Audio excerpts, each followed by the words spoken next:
We're now live, Chair. The meeting is being live streamed. Got it. Right. Start again. Good evening, everybody. Happy New Year to those I haven't seen. Long time no see, Jenny. Right, we've got a long agenda tonight, but it's quite meaty. So we'll try and make it as swift as we can, the usual 2 hours. Before we start though, have we got any substitutes nominated this evening? I have been advised, Chair, that Councillor Gallagher is substituting for Councillor B. Smith, but Councillor Gallagher's not online yet. Okay, well, I've just sent her the code. She was struggling to get in, so hopefully she'll be here in a minute. I know she feels with these codes. Any more apologies? And apologies from Councillor Smith. That's all I've got.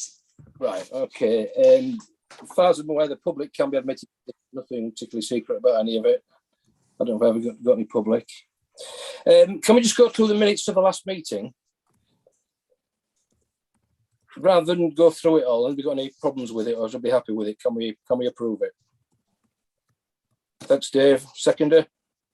Thanks, Guy. Thanks very much. That's easy. Right, the first item we have is the petition, the Sober Bridge petition. I understand we have got, is it Joy?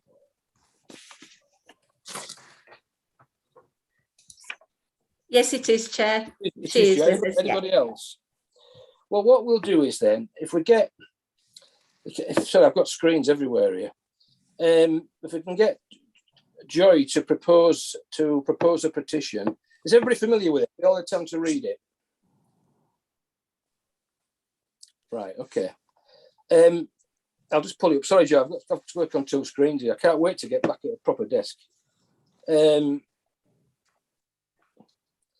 what I'd like you to do, if you could, is you could put your case forward for why you've launched the petition and what your particular interest in it is. And then I'll open it up to the officers responsible for doing the market, and then we'll have a debate. I'm allowing half an hour for this, so obviously, the quicker you can get your delivery done, the more time we'll have for debate and discussion. Is that okay?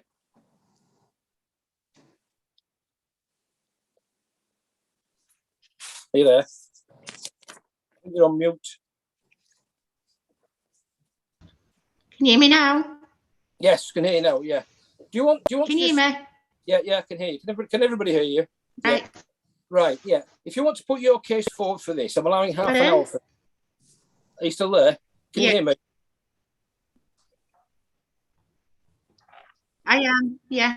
Yeah, right. Well, we're allowing half an hour, so we'll need some debate over it, and I'll need some cabinet members or officers to respond to you. So if you want to keep your report sort of focused on what you're trying to achieve, and then we'll have a debate about it, come to some conclusions. Is that okay? So you'll fire away when you're ready. Yeah, you'll start when you're ready. Thank you. Right. Obviously, first things first, myself, Joy Ashworth, Rosanna Britton, or the Pavilion Cafe in Sword Bridge. Obviously, we've had this notice served on us to the 7th of June. Yeah. What our proposal is, obviously, we want to save our business, we want to save our cafe. Yeah. The plans we've had no sites of plans or anything, no proposed plans, no nothing. We haven't had nothing to say that what they're doing, what they're pulling down, and what it's going to be. Yeah. The market is getting demolished, obviously. So we're trying to save the cafe. Hopefully, we want to save our cafe. Yeah. Yeah. When the old market got demolished on the old site, there were lots of consultations, lots of meetings with the traders. We've had nothing whatsoever. We've had myself and Rosanna have had nothing, no discussions. Just one on a back stall last year that was giving our notice of 12 months. We employ 5 staff besides ourselves over a 7-day period. So 5 staff, myself and Rosanna, are going to be unemployed. All the local businesses we use supply milk, they supply us bread, they supply us meat. All they're going to lose out. Yeah. We cater for a lot of people, as you know, by the petitions that you've had given to you yourself, along with 2 letters that we've had from people that come to our cafe on a regular basis, on care of and one that visits our cafe every single day. Yeah, we cater like for people, mental health, disabled people, dog walkers, cyclists, people that like to go meet up on a regular basis, which there is a number of people daily, elderly people that like to come and use it as a local meeting point. We have a local golfers club that come on a Saturday and Sunday morning. We have a local fisherman club that come on a Sunday morning and meet up before they go, obviously, to do their hobbies. I've mentioned that. Surely the council has a duty of care for these people that come to our cafe as it's a get out. Okay, that's fine. Are you finished with your initial presentation? I'm going to throw this open. That's all, because obviously, we're just very, very confused because we've had no meetings. This is our first meeting. Yeah, with which one? Right. The first plans was being located to the toilet block. You was going to locate our cafe to the toilet block at the back of the market. That wasn't an issue. Yeah. Second plans, there's no cafe. It's all been done very quietly, as when the market is getting demolished. We've not known what our future's going to be. Are you going to build us another cafe? Because we don't know. It's very confusing. I'll have to ask the question. So, are you saying you haven't been consulted at all on this, or you were consulted but you haven't got the answers? No, nothing. No consultation to myself and Rosanna at all. Only once last year we had to stand on the market stall. I can't remember who it was who held the meeting. It was just one gentleman, and John Walker attended that meeting, and myself and Rosanna had to stand on a market stall and have this meeting and to have our notice of 12 months served to us. We've not seen any plans whatsoever, no consultations at all. Right. And what are you hoping to achieve from the petition? Are you hoping to keep the cafe in the same place, or want a replacement, or what exactly are you looking for? We want a replacement at the back of the car park, if by the toilet block. We want our cafe replaced so we can carry on trading like we are, and the people on the petitions. I mean, as you can see on the petitions, people travel far and wide to our cafe. We have one disabled man that comes every single day from Manchester. All he does, parks the car in the car park, sits and has a sandwich, sits and have his coffee, and he comes from Manchester. It comes because it's severely disabled, and it's good for parking for him and easy access. I mean, I don't know the cafe myself, but I doubt it's lack of demand that's sort of driven this. I think I think people are aware that people use the cafe. It's probably as the whole works are being done, it's difficult to keep the cafe open. I'm going to ask the officers who are involved in it rather than me speculating on what's going to happen and what isn't. Does anybody want to take this on? Is Alan Lee there or Stephen Lee there? Sure, I can pick up on Please, some. Stephen, if you could, yeah. So I can pick up on some of the comments that have been made. So basically, decisions were taken to close the cafe, to close the market in January 2020 through the Markets Working Group and the Sowerby Bridge Town Board, and those decisions were confirmed in July 2020 and by Cabinet. And the proposals are to replace the market and the area in the vicinity of the lock with a town event square that will be able to be used for future events, which would include some temporary markets. The issue with retaining the market building is that there is a levels difference, and that means it's very difficult to do anything that's compliant with current day standards if the building itself is retained. Consultation took place across 2018 and 19 into the SIP.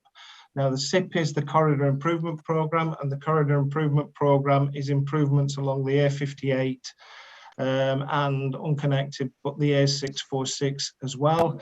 The aim of which is to increase journey times, reduce congestion, and to improve pedestrian and cycling facilities. In the context of Sowerby Bridge, one of the major aims of the SIP itself is to ensure that the current levels of congestion because of the lights are reduced and a lot of that extraneous traffic gets removed. In terms of the funding decisions, the SIP programme has got full WICA approvals to the tune of approximately £5 million.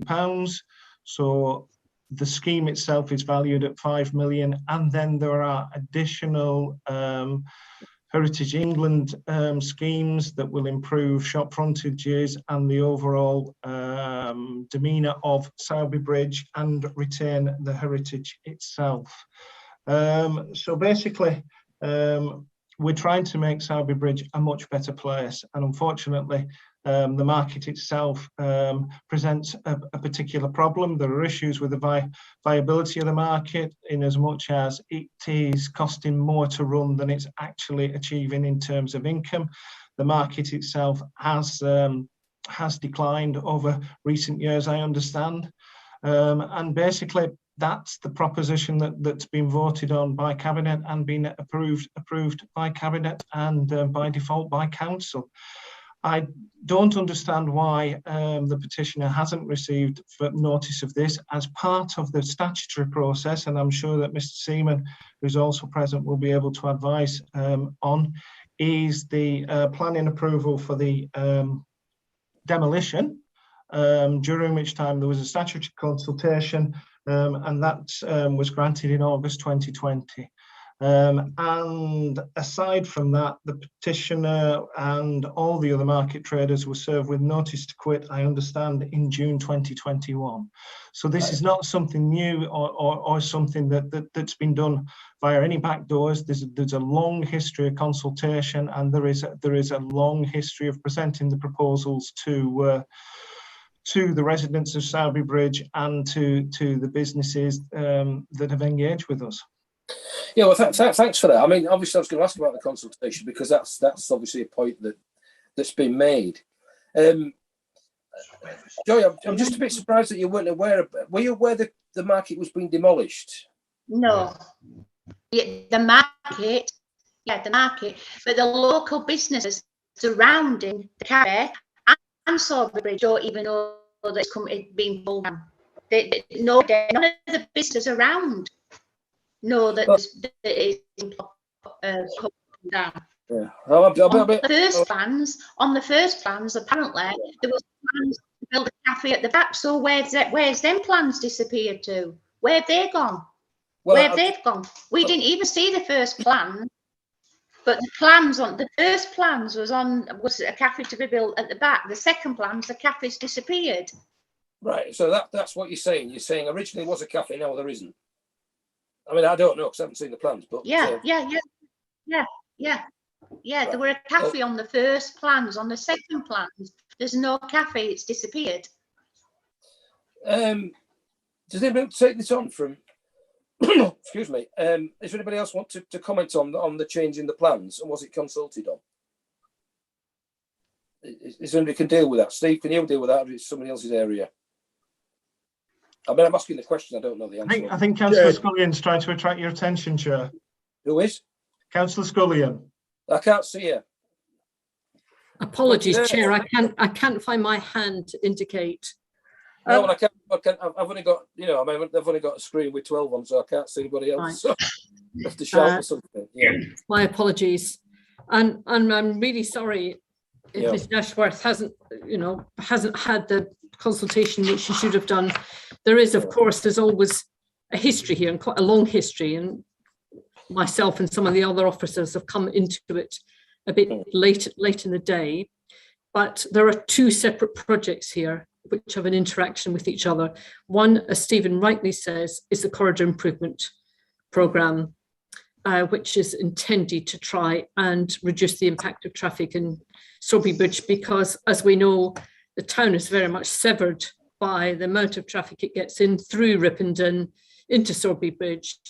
And the majority of it is actually going elsewhere, leaving its pollution and its noise with the good people of Sorby Bridge, who get no benefit from the traffic coming through. And as you know, if you've ever stood at the crossroads at the bottom of Chule Lane, crossing over by the Wetherspoons there, you can wait a very, very long time too. You could grow old crossing that road. So the corridor improvement programme is a whole series of interventions related to that, and that is, as Stephen said, funded by monies come through the West Yorkshire Combined Authority.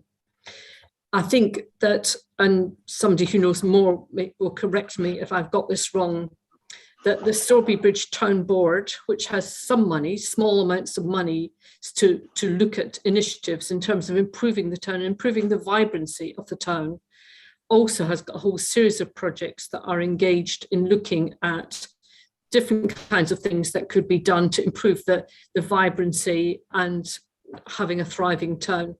And part of that, I understand, for a long time, the board were aware that the market was failing. I think John Walker, as a markets manager, has reported this to the Markets Working Party many times, that although councillors, my predecessors across the council thought that the move of the market would increase its viability, the opposite turned out to be true. So we had a failing market, a thriving cafe, but a failing market. So the town board, as I understand it, were keen to see a much more flexible space, which could include markets. So it would have water and power plumbed in, but that it would open up between the road and the deep lock at the back, which is in fact a bit of a tourist attraction.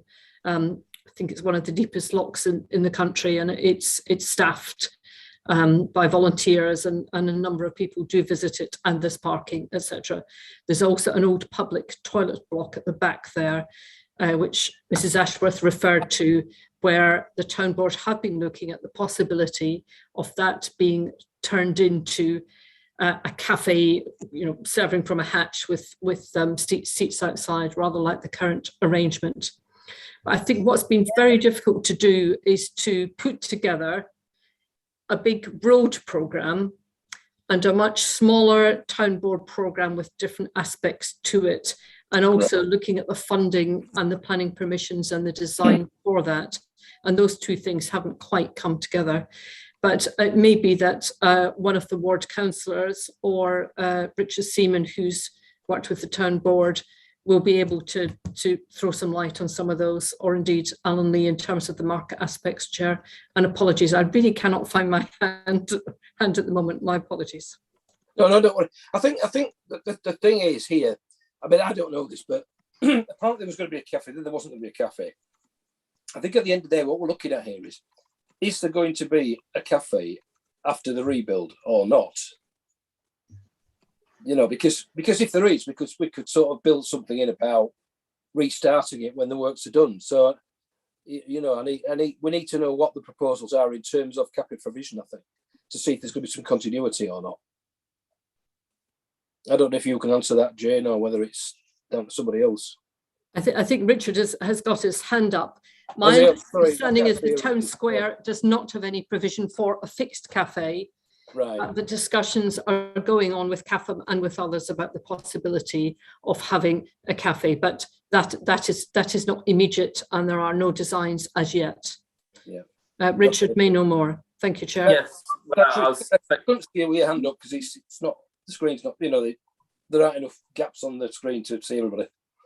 Yes, really just confirming what Councillor Scallion has just advised. Obviously, there have been discussions at the town board meeting about what might be possible in the future, but the planning permission that was I think it was submitted in August 2020 and determined in November 2020 certainly didn't include a cafe. I can confirm that. Just picking up on the issue of consultation, the planning application was publicised, as any planning application would be. We placed site notices, press notice, and I believe neighbour notification letters were sent to surrounding properties, and I think we received one letter of support. So the planning process was certainly carried out in public as would ordinarily happen. Okay, thank you. Can I throw this open to members now, please? I think one or two are queuing up to say something. So, Paul Bellinger, are you there? Yeah, Chair, I think Councillor Smith was before me. Okay. Councillor Lim as well. Right, okay. I think Angie Gallagher was before me. She had a hand Well, up. let's argue about who was first. If you want to speak, Audrey, then I'll move around. Okay, then. Thank you. Right. Just to declare that I am co-chair of the Sowerby Bridge Development Board. And Joy, I'd like to say, I really appreciate this petition, and it's amazing to see that many signatures on a petition these days. They're all people that the closure of the market and the cafe are going to affect directly. And I am fully aware that the people use that as a hub, and it is a buzzing, it is a really, really essential part of Sowerby Bridge High Street. So I really don't want you to think that any decision about closing it was taken lightly. And in fact, the board did make a real commitment to try and spend the small amount of money we've got on developing the toilet block at the back of the cafe, and that hasn't been taken off the plans. It was, I can't really remember what Richard said, but it wasn't in the plans that I saw because I sort of joined a bit later. So we do have a commitment to look at trying to make that a viable option of a cafe where the toilet block is, with a covered space for seating. I think there will be some restrictions on how that goes out to tender, and there will be a gap if we do get all off the ground, but it still is in the planning stages. And I think that it's really, I sort of have some recommendations that I really think we need to ensure that the Sowerby Bridge traders are kept much more informed about the project and involved in any future that we go ahead with making a new cafe.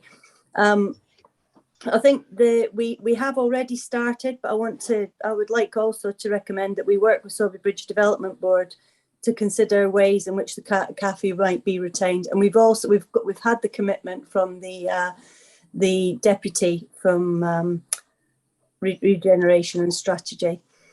And just we want to work with the Markets Board and the market traders to make sure that we have a variety of regular markets in the new space. So I hope that reassures you from my point of view. I'm sorry for speaking so long, but I feel that being on the development board, it is important that I make that case. Thanks for that. I spotted in there, you probably had some recommendations there. I mean, I've got two other speakers before I bring that in, but are they something you're going to formally recommend at the end of this? Yeah, I'd like to, if that's possible. Yeah, okay. I'll just bring the members in and to speak first. Andrew, you're there. I can't see you. Hi, yeah, thank you, Peter. Chair, sorry. All I was going to say was, when I put my hand up earlier, after Councillor Scullion and Richard Seaman had spoke, I was only going to make the suggestion that maybe somebody from the Sowerby Bridge board speak with Joy, because I think she's here for today. One is to present that petition. Forgive me if I'm jumping the gun here, Joy, but also to try and get a little bit of clarity as well. Okay, I'm only subbing for Brian Smith. I'm from the Elland ward, but yes, still have an interest in it. So that's all I was going to say, Chair. Thank you. That's fine. Thank you. Paul, are you there? Right there. I am, Chair. Yeah, I think Councillor Lynn again was before me. Oh, I didn't get your hand up. Well, to be honest, Peter, I was only going to speak after all your board members had spoken. So, because I'm not a member of this board, and but I'll say what I was going to say now very quickly, and that is to say, I walked along the canal the other day, and I stopped and had a coffee and a sandwich, at Joy's Cafe, and it was absolutely cracking. So I'm declaring an interest of saying, and what it strikes me is there's got to be a way with our business support function that we've got at the council, and we've got Sheila here, with the board, a little bit, we've got to find a way to not lose your business. That's me sticking my oar in. I shouldn't, forgive me, Chair. Okay. Well, I think actually, in a roundabout way, you're repeating what's already been sort of recommended, aren't you? Well, it hasn't been recommended formally, but has been mentioned. Yeah. Has anybody else got anything to say on this particular subject? Yeah, I think I was going to say, Chair, I mean, at the end of the day, I think we're all probably going to be in agreement with this, and we've got to listen to the members of the public. There's, there's 1,600 signatures there, actually. But at the end of the day, it's a prime spot. It's great. It'll probably look nice opened up, but we'll be taking away a facility that brings people together.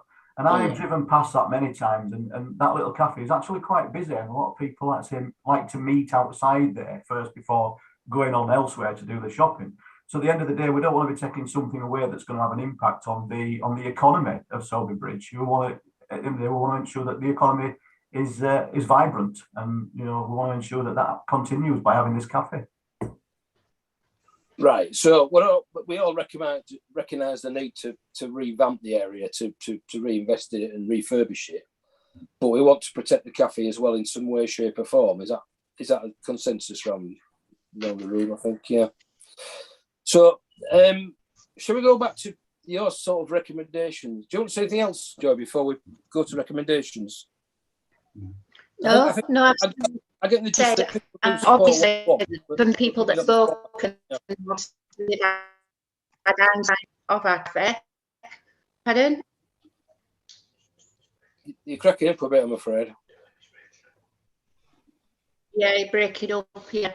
Yeah. Okay. Well, we'll go back to Audrey then. Do you want to formally recommend that? Well, put forward these recommendations.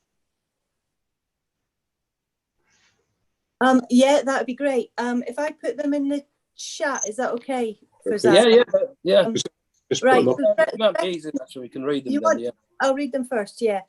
So basically, we recommend that Place Scrutiny Board. Place Scrutiny recommends that the Director of Regeneration and Strategy works with Sowerby Bridge Development Board to consider ways in which a cafe might be retained. Works with Sowerby Bridge Development Board to create a programme of a variety of regular markets in the new space, and ensure that Sowerby Bridge traders are kept informed about the progress of the project. Right.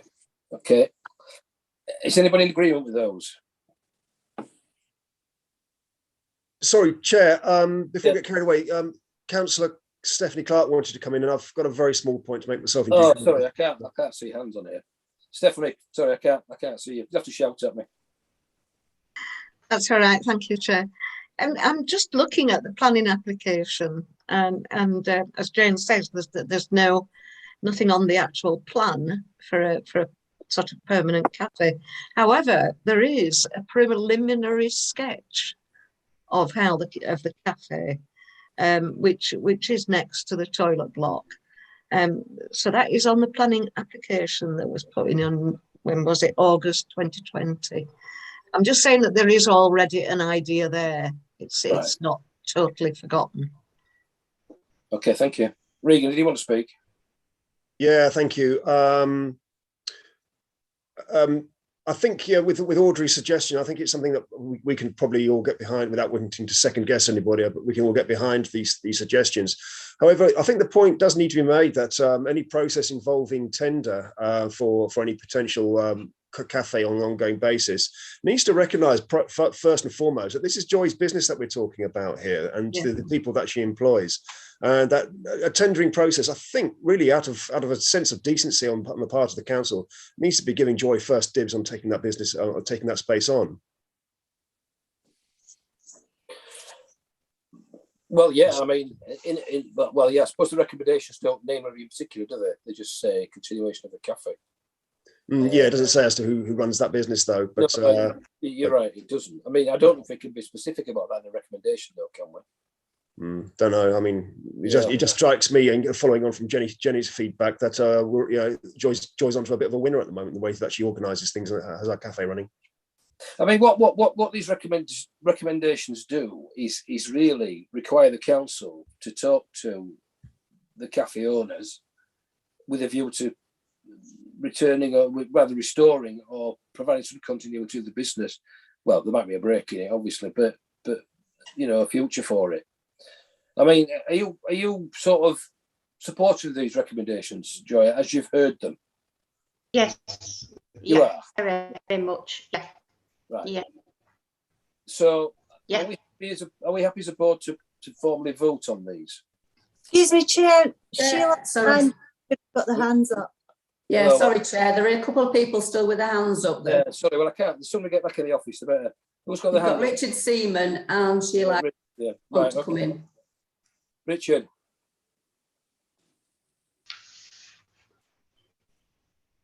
Sorry. Oh, apologies. Sorry, I go between Teams and Zoom, and I can't find the buttons. No, I was just going to clarify that there are some visuals on the planning application which are sort of indicative, and they show some sort of cafe type seats, but there is certainly no cafe itself within the planning permission that's granted. It's possibly also worth highlighting, of course, that the redevelopment of the Market Square, of course, is integral to the Heritage Action Zone as well in Sorby Bridge. So it's that sort of as indicated in the report, that aspiration to create that new gateway to the town and link the town through to the canal and raise the standard of the public realm. Okay. Sheila, will you want to say something? Yes, please, Chair. Thank you. Good evening, Chair, members of the committee. It was really just to say we're content to work within the recommendations that Councillor Smith has identified, but I do think it's important to note that we are in a legal process at the moment in terms of the notice to quit of the existing unit, and that cannot be retained as part of the designs that have been approved by planning. The other issue, I think, just in relation to the comment that was made around having first dibs, I think was the phrase, that we have legal processes we have to follow. So we will have to act within the parameters that we are required to legally. And of course, I'm very sorry if Joy, you and your colleagues have not been corresponded in the way that you would wish, but I do know there have been meetings at least twice prior to the notice to quit being served, and I think possibly the issue is more about the redesign and redevelopment of the scheme, and we can pick that up with you outside of this meeting. But I think we're happy to work with the recommendations, but it is within the parameters that we're able to work in, Chair. Okay, right, okay.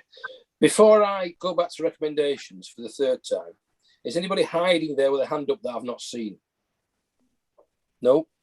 Chair, I think Councillor Dacre would like to speak. Right, okay, there is somebody hiding. Right, Councillor Dacre, I can't see you, but you can No, speak. sorry, I only wanted, no, I put a message in chat to say that I would put my hand up when it came to the budget item. And that I'm here to, so I'm not involved in this at all. No, that's fine. No, you want to talk about the budget before we even get there? That's enthusiastic. No, I don't. No, you're all right. Don't worry. I mean, I've never seen such enthusiasm about talking about a budget. No, that's fine. Thank you. Right, sorry. Go back to square one. Where were we? Recommendations. You've all got them in chat. So, would you like to say yay or nay that you're happy with them? You want to propose them, Audrey? One proposer. Seconder. Yeah. Yeah. Okay. And anybody against? No. Okay, then we'll put those recommendations to cabinet. Thank you, Joy, for coming along. Thank you. Chair, Yeah. just before we leave that matter, I think the recommendations were to the Director of Regen and Strategy. No, I beg your pardon. Sorry, yes, I beg your pardon. Yeah, what did I say? Cabinet. You did. Yeah, my apologies. Yeah, to Regen and Strategy. I'll get there eventually. I'll get it right. So these recommendations, just for clarity, are for Regen and Strategy, and not for the cabinet. Are we all right? Okay. Thanks, Joy, for coming, and thanks for the time you put into it and your dedication. Thank you. Okay, thank you. Right. If we can now move on to the cabinet, the budget, the cabinet budget this time. I don't know who. Let me have a look. I've got.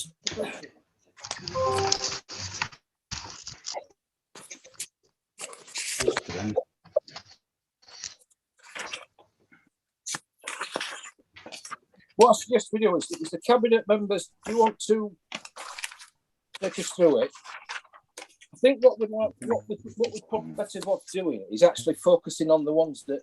If you can do an overview if you want. Who's doing it? Are you doing it as well, Jane, or is it Sylvia doing it?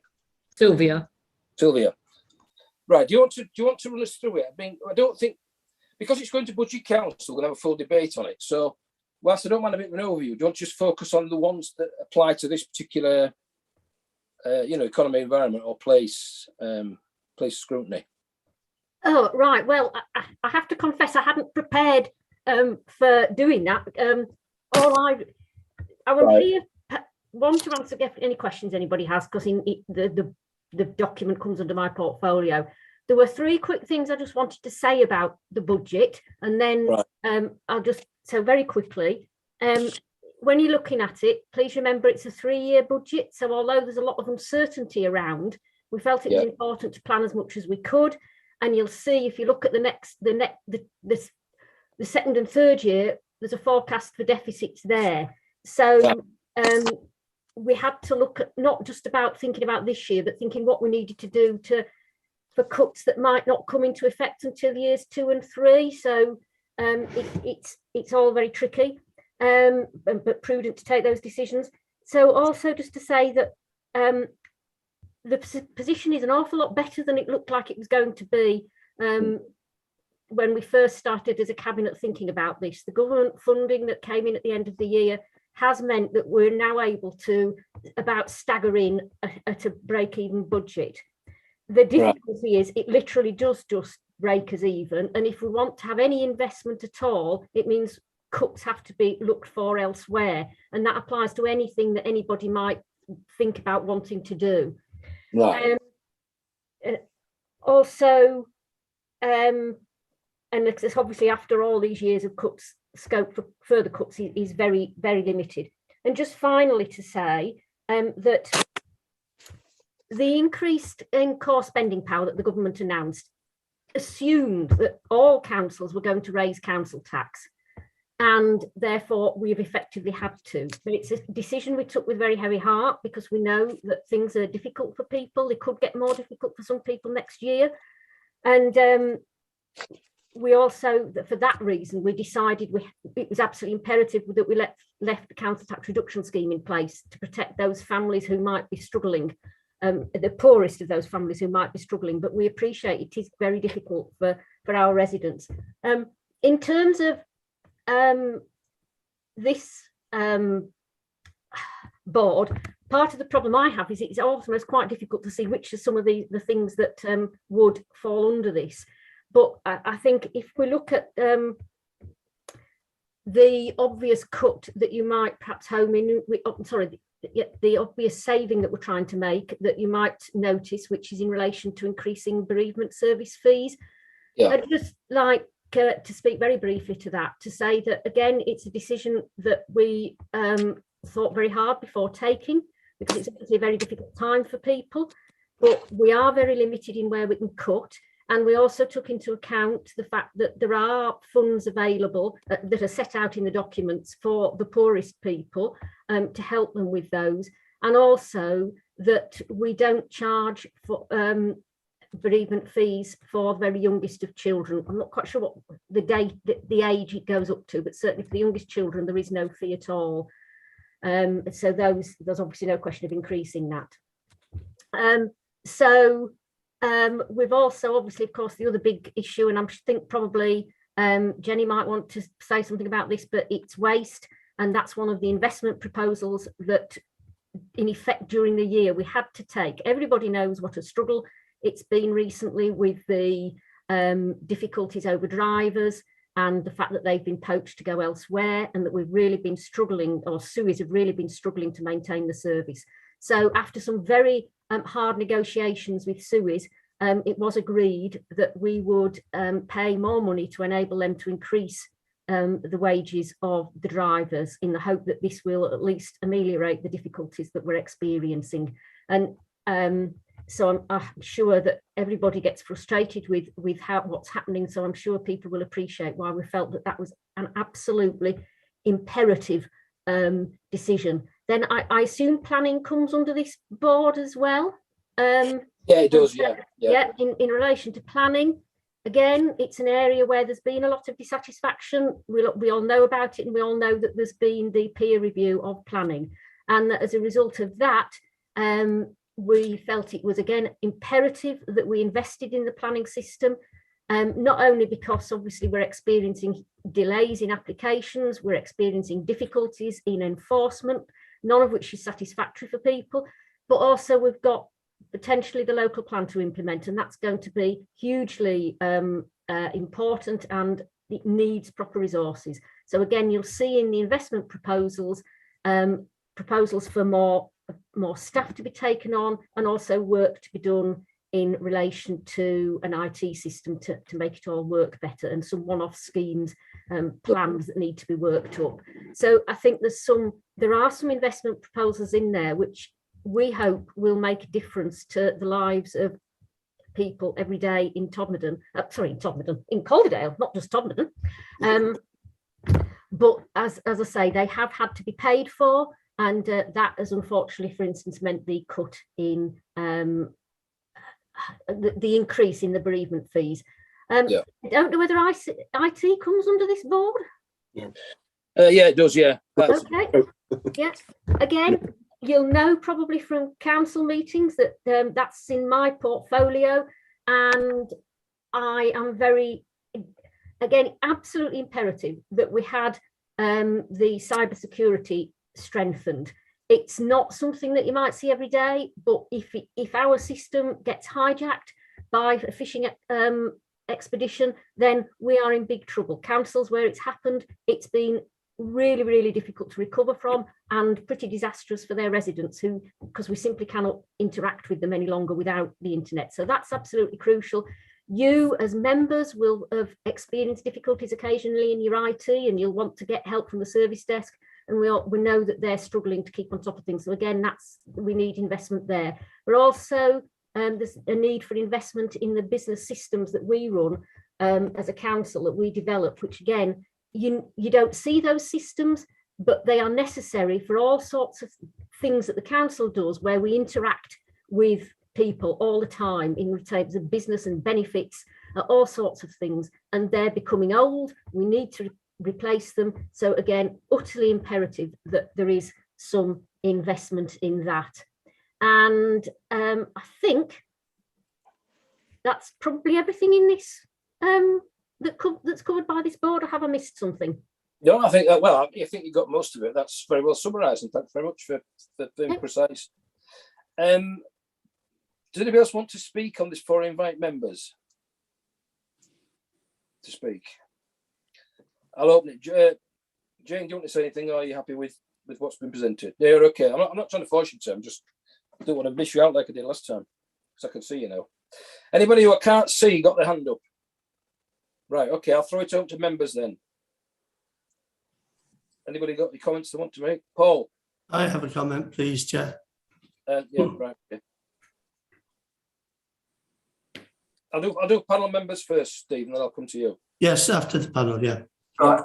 I'm a little bit confused, concerned as to where the figures come from to pay Suez to put the wages up for the drivers. I mean, we're giving a multi-million-pound company extra money, so they're paying the drivers more. Shouldn't that ownership be actually down to them as a company to pay their staff more, not us as an authority? Because at the end of the day, the contract is there between us and them for them to provide a service to a certain level. It is down to them to ensure they keep it at that level. However, not down to us to to bail them out and support them. So I'm quite concerned, really, that we're giving a multi-million-pound company a lot of extra money.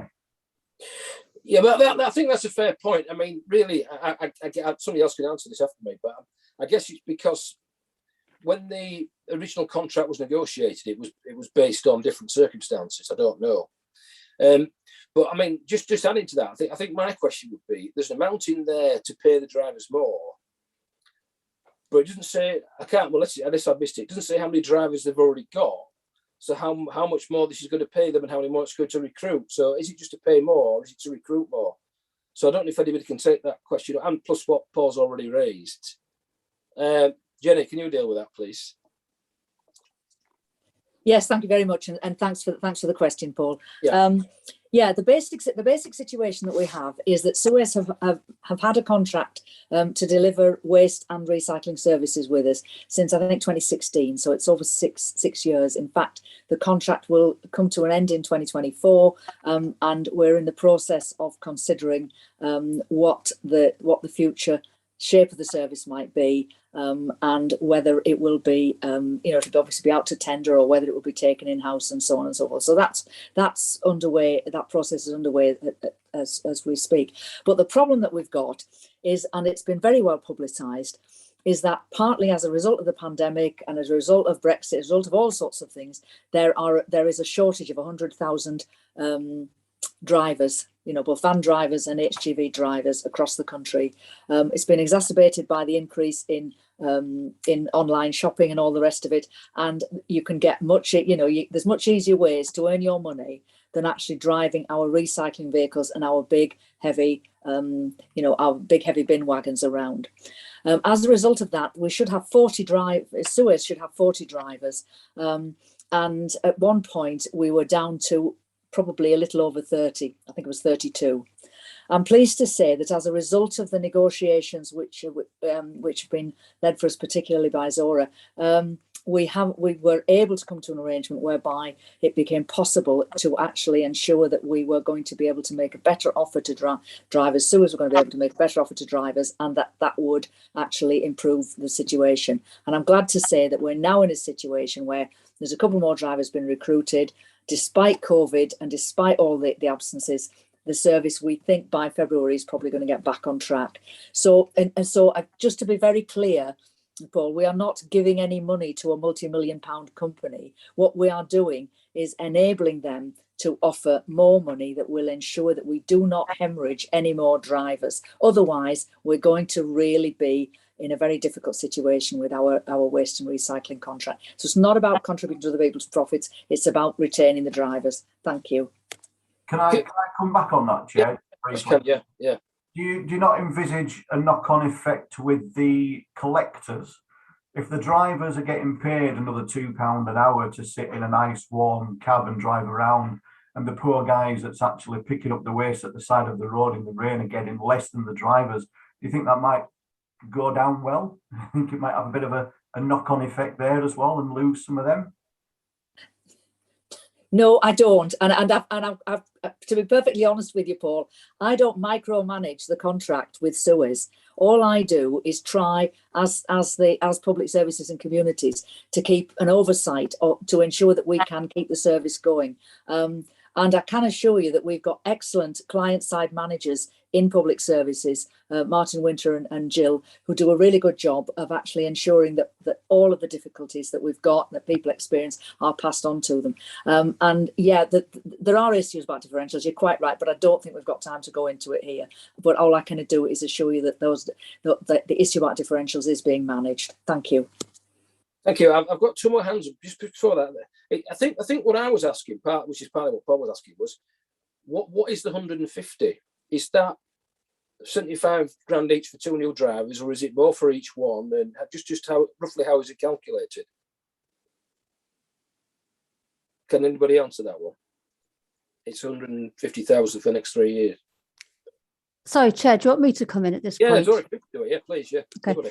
I think a couple of things. First of all, just to pick up on Councillor Bellinger's point, our drivers are actually categorised as driver loaders, so they do a bit of the loading work as well.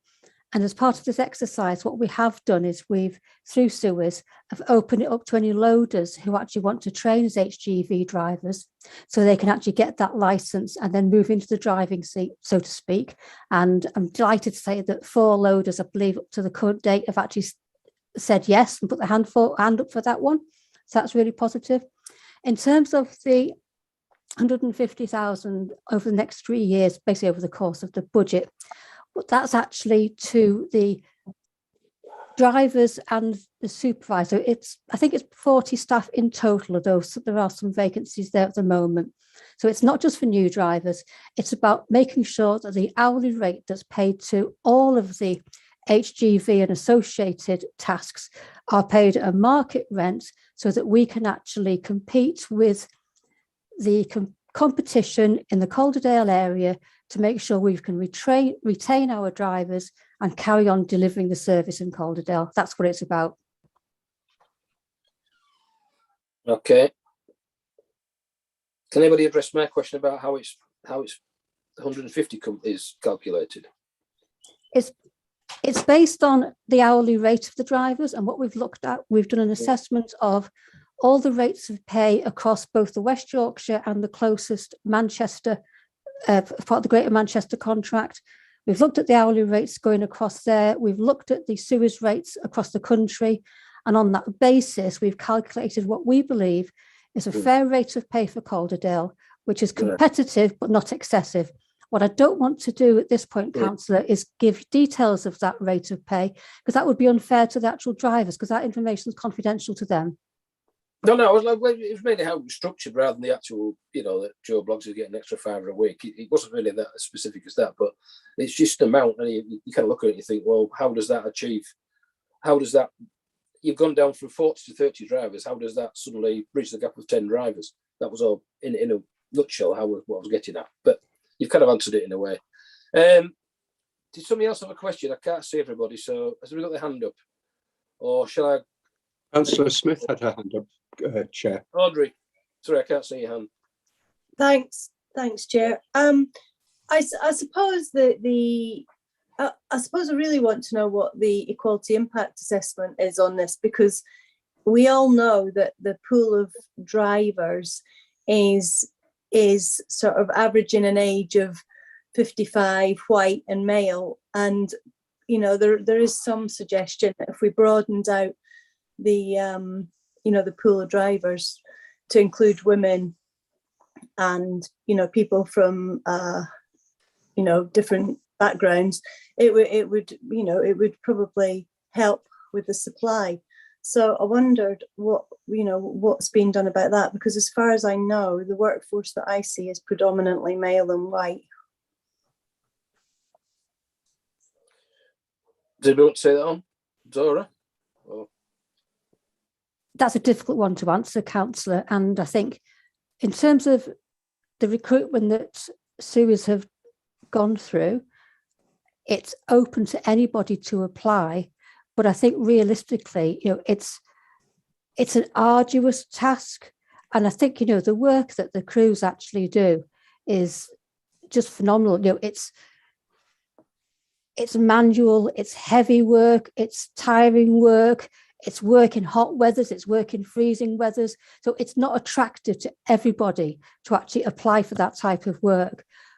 But we would welcome applications, and I think I speak for both the council and for sewers, we would welcome applications from women or people from the BARM community. We would welcome the applications. Chair, if I can just come in, there's certainly the crew that actually regularly do my route do include a woman on the crew. So it's not true to say it's totally male. It is predominantly male, but it's not totally male. Right.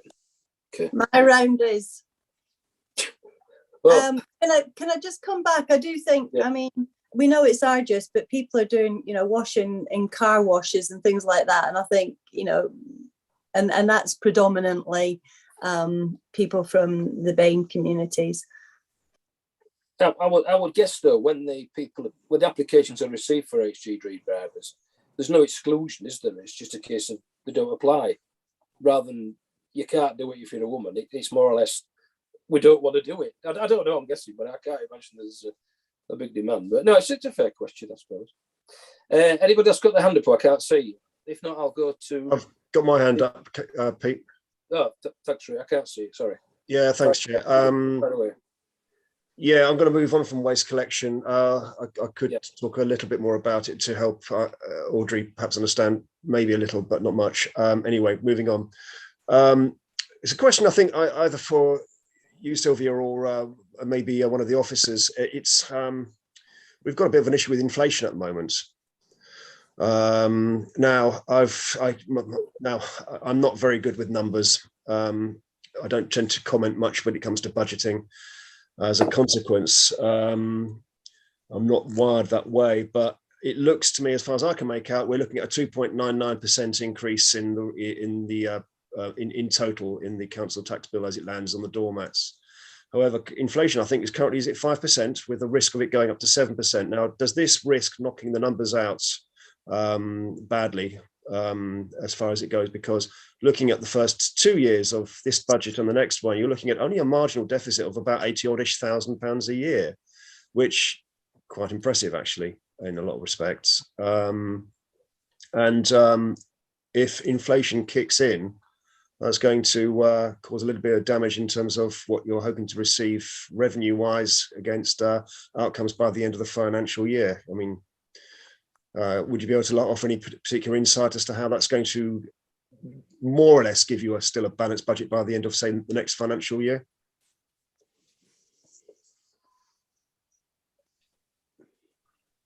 That's my question. Take that.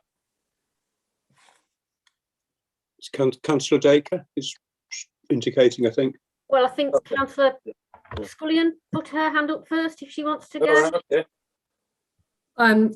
I just want to say Councillor Dickinson's absolutely right that one of our unknowns at the moment is where inflation is going, just for the ordinary person in the street, but also particularly for construction costs in terms of highways, infrastructure, all of those kind of things. And some of the figures in terms of inflation in the construction industry are just unbelievable, steel and wood and so on.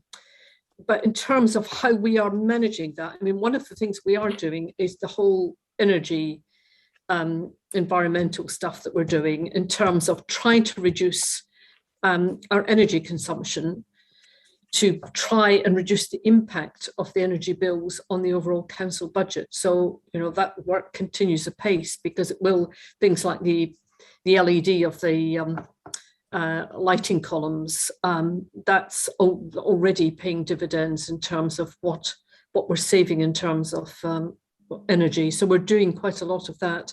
We're shrinking the estate so that we've got fewer buildings in our council estate so that there's less energy demand on the budget, those kind of things. We're trying to increase income where we possibly can, but as has already been pointed out, some things are price sensitive and there's very little that we can do. And the income generating services are particularly struggling in the pandemic. But you're absolutely right to flag that up, that the galloping inflation is a real worry, and we're trying to bear down on it in terms of the council in every possible way. But I think it is going to be an issue. Thank you. May I ask another question, please? Yeah, by all means. Yeah. Sorry, could I just say something more about inflation before you? Of course, sorry. Yeah. So, yes, I entirely understand what you mean about the figures.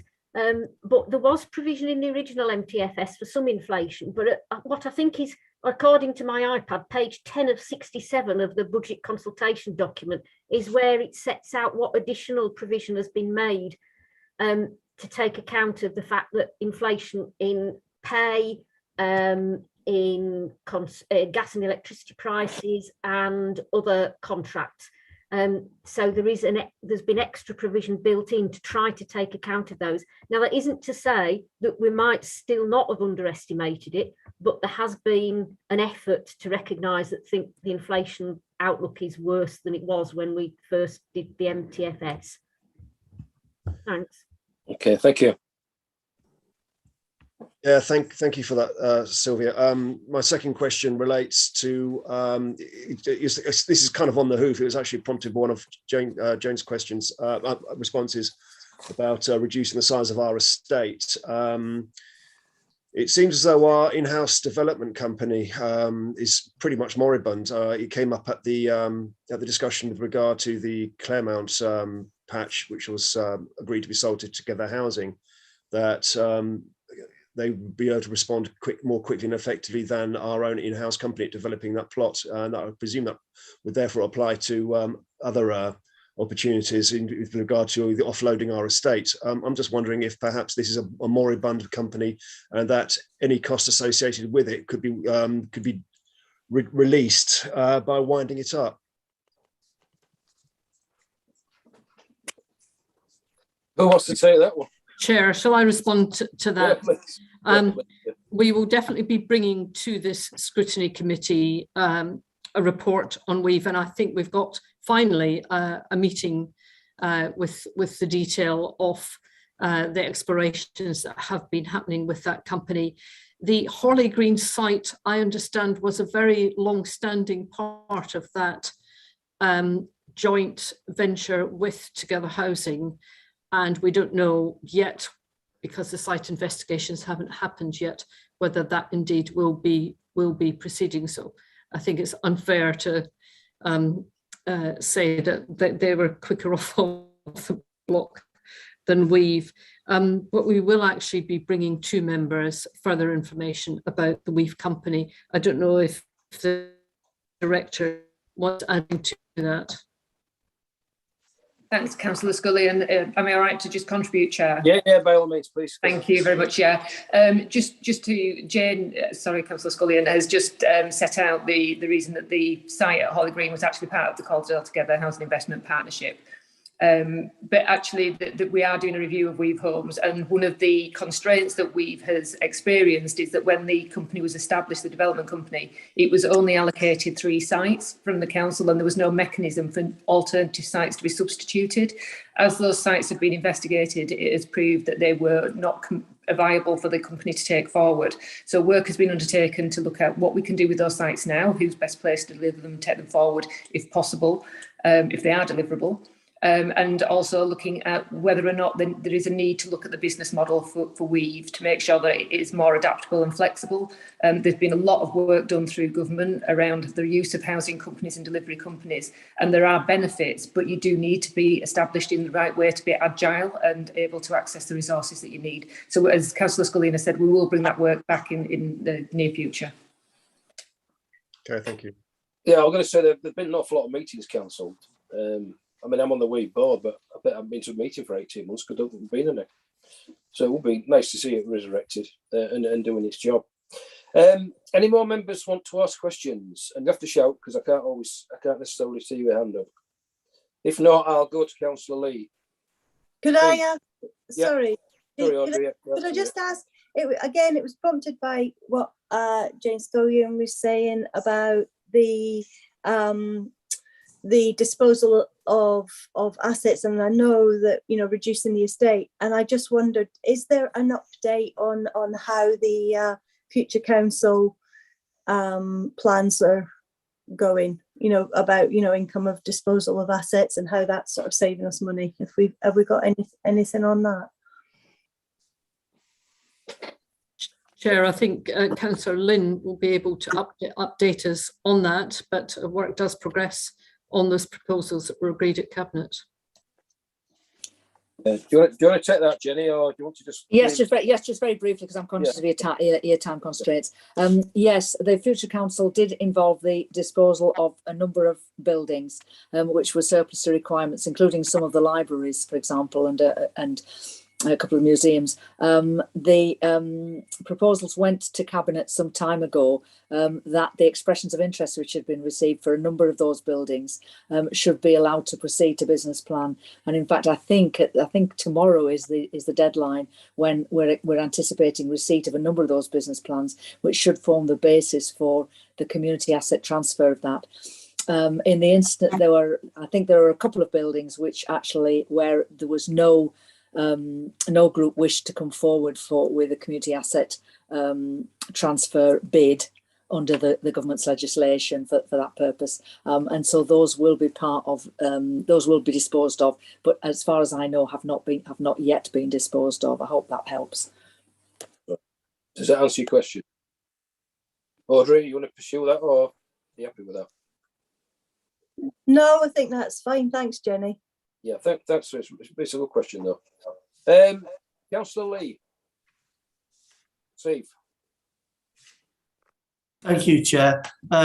My question was some time ago, and I'm pleased to say that the discussion has covered a number of the single point that I had. So I've no desire to intrude on the business of place scrutiny as such, but on this budget issue, of course, we're going into the budgeting process now. So there'll be plenty of opportunities for me to talk in more detail, as indeed the cabinet members, as we follow the process through. But I must just say, Chair, if I may, a remarkable thing has happened. I've agreed for 2 successive nights with something that Jenny Lee said in its entirety. So perhaps we're making progress. Who knows? Thank you, Chair. We do like to have a bit of consensus on this particular board, you know. I'm glad we're working at it and probably achieving it. Can I ask you a question? Can I just ask why Todmorden Sports Centre has been singled out to get some environmental treatment? Is there any reason for that? Why it's just that particular building, or is it? Or what's wrong with the others? Do you want to say that, Jane? Or well, I can. I think answer it. Okay. Yeah. If you look, CAFM did a huge document recently where they set out all of various building work that needed to be required, and it included priority work that needed to be done for health and safety, and that's what's in the budget, is the work that was needed for that. But it then had a list of carbon reduction schemes that were required, and in amongst that was Todmorden, the sports hall.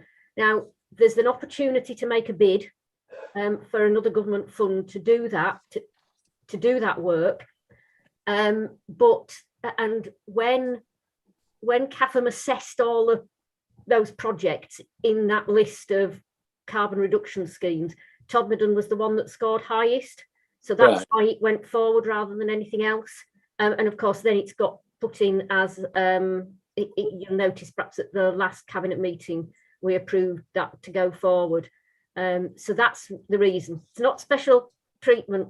No, just one out of interest. Why it fitted the best. No, that's fine. I'm just conscious that nobody's sort of looked at the big one and mentioned planning at all. This will obviously come up in the next item, the actual process or what's happening. Are you staying? Who's going to deal with the figures on the planning one? Are you staying for the planning debate, or is it something you want to deal with now? Will it be you, Jane, or will it be you, Sylvia?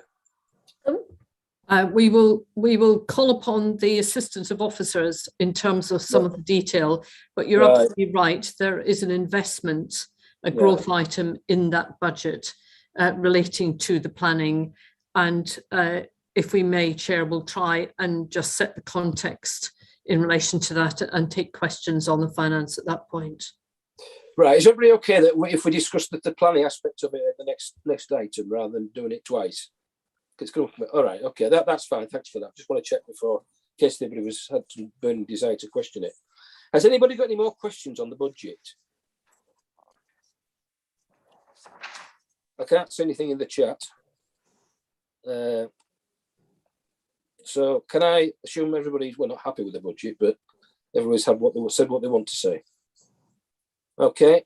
Well, we're not agreeing on anything. Obviously, that'll be for the budget council bun fight, won't it? When it's actually all agreed. But at least we've had a sort of a reasoned debate about why some of these things have been these numbers, where the numbers have come from. So if everybody's okay, we'll move on to the next item. which could be a bit lengthy. I'm just wondering who's dealing with this. Chair, could I say some very small things by way of introduction? Yeah, you can. And then pass over to the officers, to Sheila in particular. Well, I was going to suggest that the Cabinet officers, if they want to give their sort of view of this report, and then I'll go to officers, then I'll throw it open, if that's all right. And I also, after you've spoken, is the chair of planning here? She said she might come, but I don't know if she's... I'm here. Oh, right, okay. Waving at you. I wasn't sure if you were there, Victoria. I didn't want to say you're going to have a word. Then I'm here. Have I put my camera off until now? I was hiding, but I'm here. Fine. Well, what I'll do is I'll let the cabinet members go first, and then can you come in after them? Can do. Yeah. Okay. Thank you. Right. Fire away. Thank you, Chair. This is difficult. This is difficult for me as the cabinet member for regeneration. And I think the report makes very hard reading, really, for any member of the council.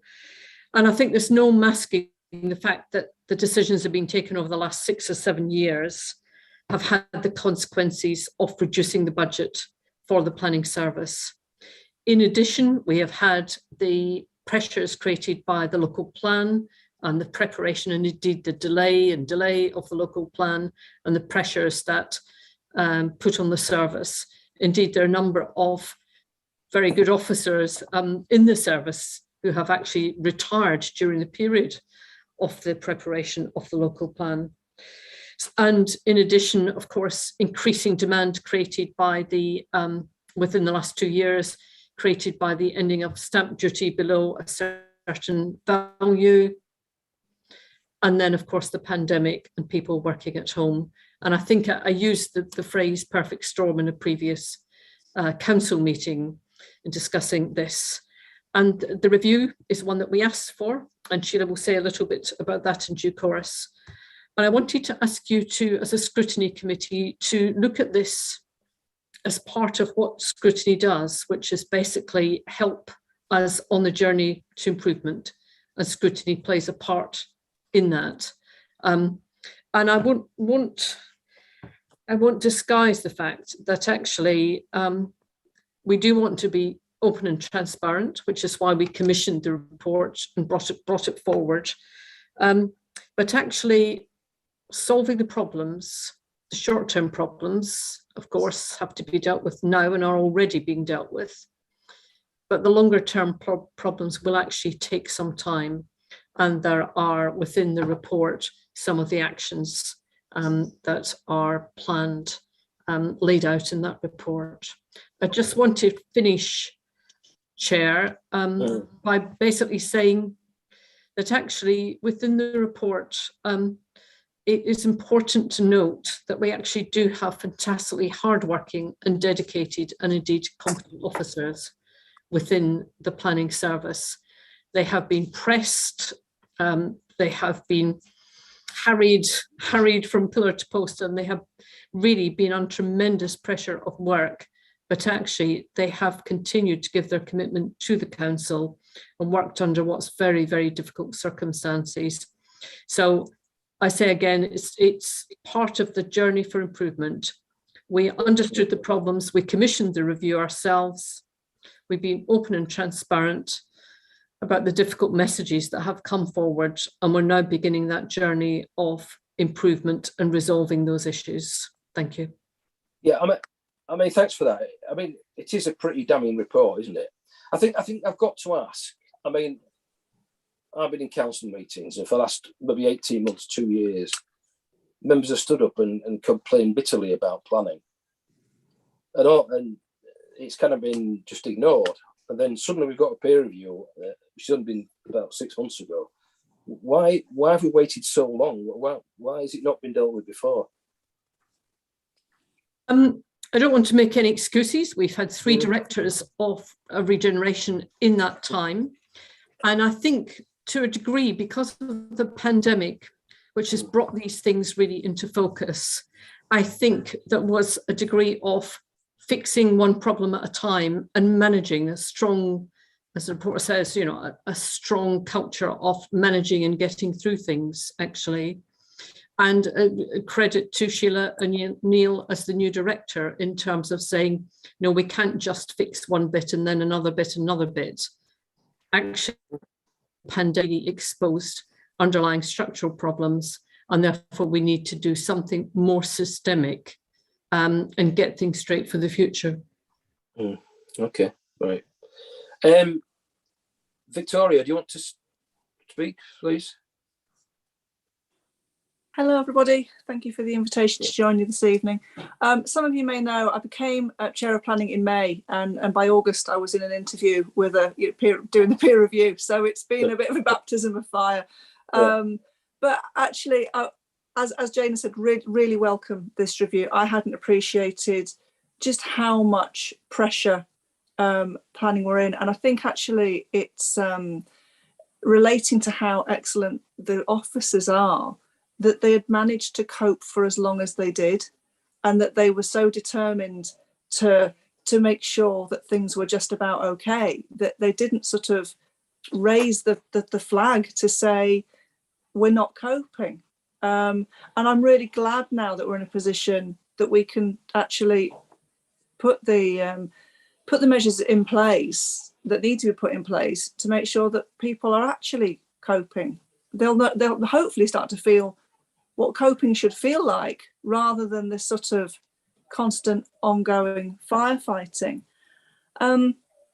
As far as I will want to be involved clearly with the review process as it goes on, but equally I don't want to micromanage that process, because I see my role more as where the members intersect with the officers in terms of planning, and I would like to bring members in. It's certainly mentioned in the review that the if people are reading along, 8.31, the elected members own the objectives for the service and take responsibility for performance. And I think that's really where we need to come in. That's yourselves as a board and us as a committee as a whole, is to actually be part of that process. Now that's not going to be the initial excuse me, that's not going to be the initial sort of crisis management that I think we're in at the moment. I think I would quite like to let that settle down, so that then we're in a position to start to look at how we can build things back up in a way that works for members and that works for the officers. And I'd want to see members more involved. I want to see ward members with a deeper understanding of the planning process. And I want to see the planning committee and relevant ward members involved at a pre-application stage, so that we can actually have more ownership of planning as a whole and more understanding. I'd like to see better training of members, and there's all sorts of things that I'm not going to necessarily have time to go into detail this evening about, the sort of measures that I think would work for us as members. But I do want to see a more integrated member-officer relationship regarding planning. And I'm happy to take any questions anybody's got this evening. Thank you. Thank you. Any questions for Victoria particularly? Angie? Hi, Victoria. Hello. Hi.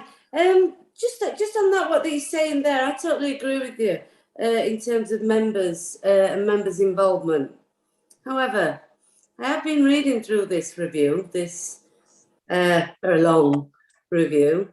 I was saying that because there's lack of members' participation, this has been a contributing factor to how the planning department is today.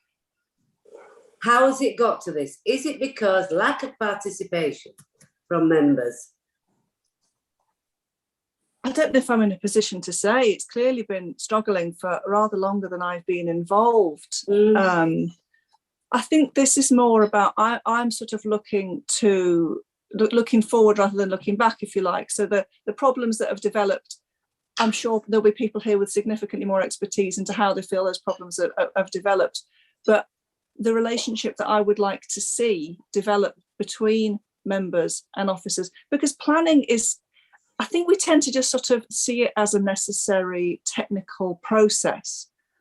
But I think it can be so much more than that. It can drive part of who we want to be as Calderdale. If we're looking at our climate change objectives, and we're looking at our placemaking objectives and our distinctiveness need, you know, our sort of stated aim to be a distinctive borough, we need planning to function well for those things to be part of our ambition. And I think it's integrating those ambitions between the sort of the technical decision-making processes that, you know, the qualified people do, and then the members who are driving that, and you know, the representation that they're making for them, for their residents, but also as members what our ambition is for the borough, and making planning part of that ambition, if any of that makes sense. It does, and I totally agree with you. And you know, like yourself, it's about where we're going now. However, there's always going to be difficult discussions, and we've been asked to look at this review and discuss this review. And like you say, it's where you'd like to see it. It's where we should be. We should be as a borough, really. And yeah, I'm open to everybody else.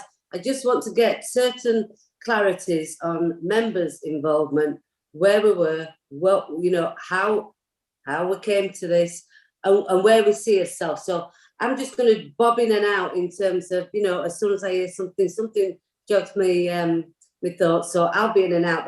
That's for me now.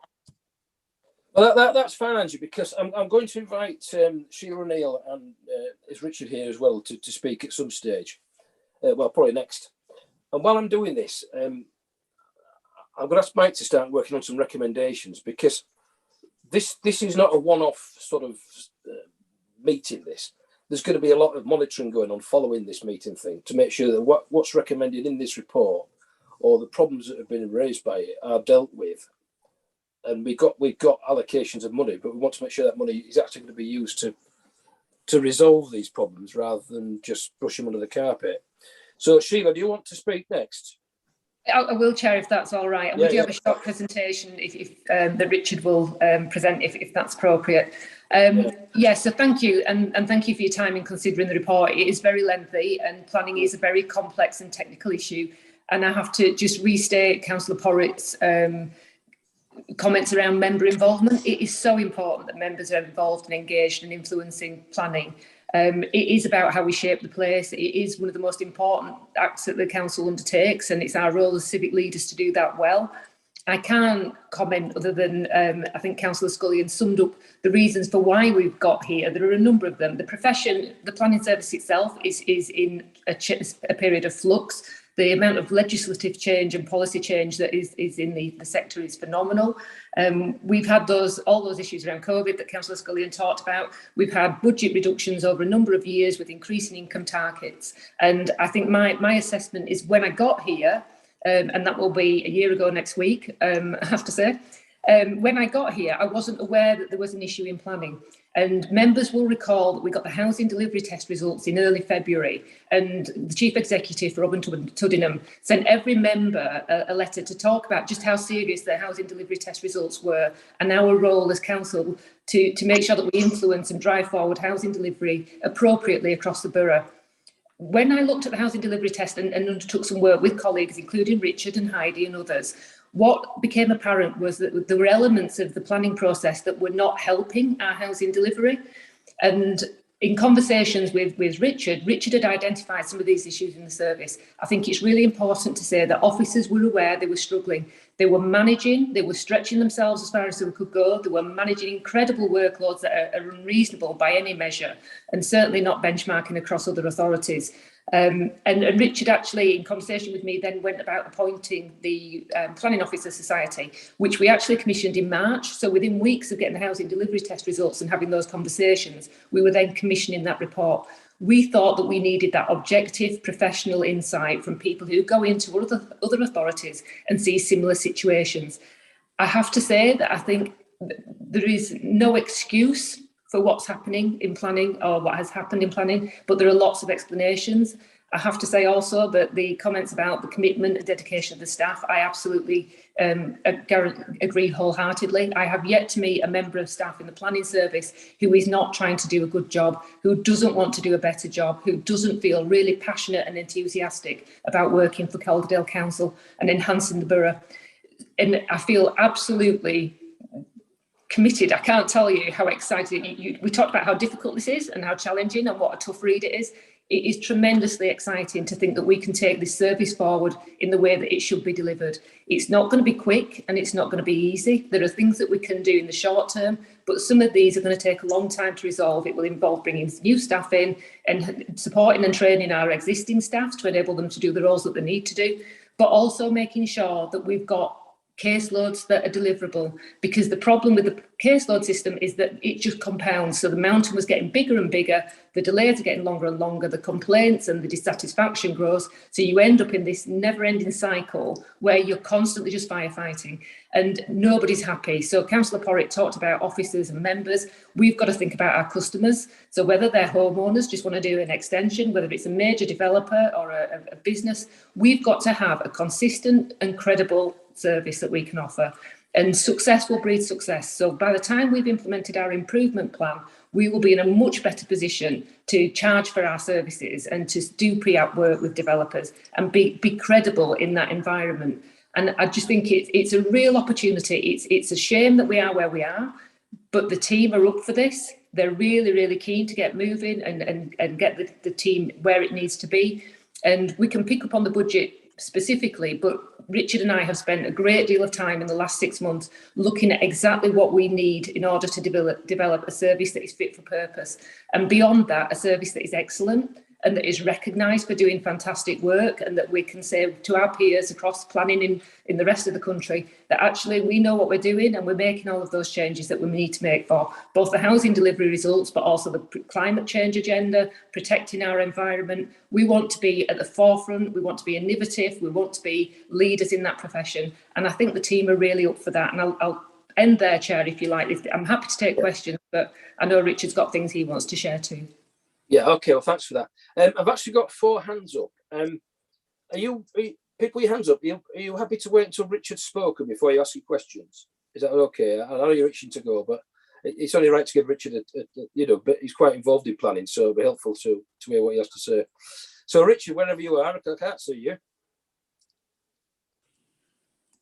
Are you there somewhere?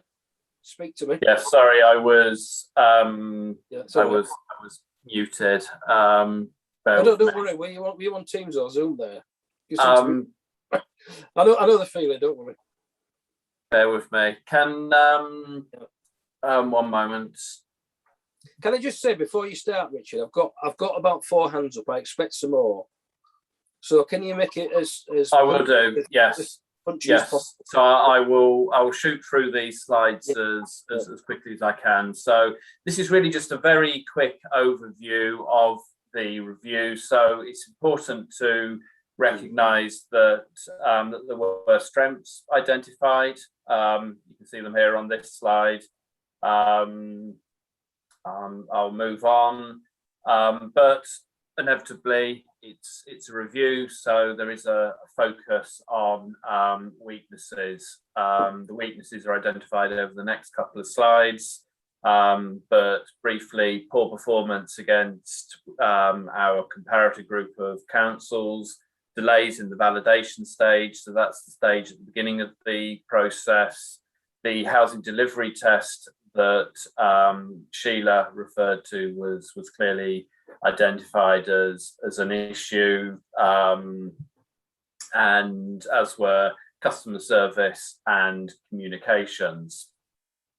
Obviously, enforcement was a particular issue, and issues around staff recruitment and the maturing age profile of the staff and loss of key posts. So there are certain threats, clearly the risk of intervention from the government, reputational risks around attracting development, There is a reliance on staff goodwill and a potential loss of expertise, particularly in sort of specialist areas such as minerals and waste. So the report, which I think members have now seen, it's identified lots of recommendations, but very much focused on what were considered to be key priorities. So what I've done is I've put those priorities in a table. That table's in the report to members, but I've actually just added a few little sort of updates to indicate where we've got to so far. So an improvement action plan rather, was identified as the first priority, and that's something that will be developed in consultation with staff and members. We've started to make progress on that in terms of identifying the work streams and developing a strategy for engaging with staff. The introduction of a sort of more structured system of performance management and monitoring, and that's something we are in discussion with the business change and performance management team with at the moment, with a view to developing a sort of dashboard approach to performance, something similar to what was developed in the light of the highways peer review. We're looking at customer service, and Sheila and I have been involved in discussions with the customer service team. Our first step is to address some training issues around how we deal with complaints, how we deal with communication, and I'm in discussion with the customer service team at the moment to put that in place. There's the issue of validation. So as I say, that's the sort of the first steps when you receive the planning application. And when you consider that at its worst, I think that was at about 10 or 11 weeks. That's now down to about 12 working days. So we have made significant headway into that. And that's been achieved in part by hard work by internal staff, but we have also used an external firm called TerraQuest to assist us with validation. And then finally, there's the issues around recruitment of planning officers and other staff.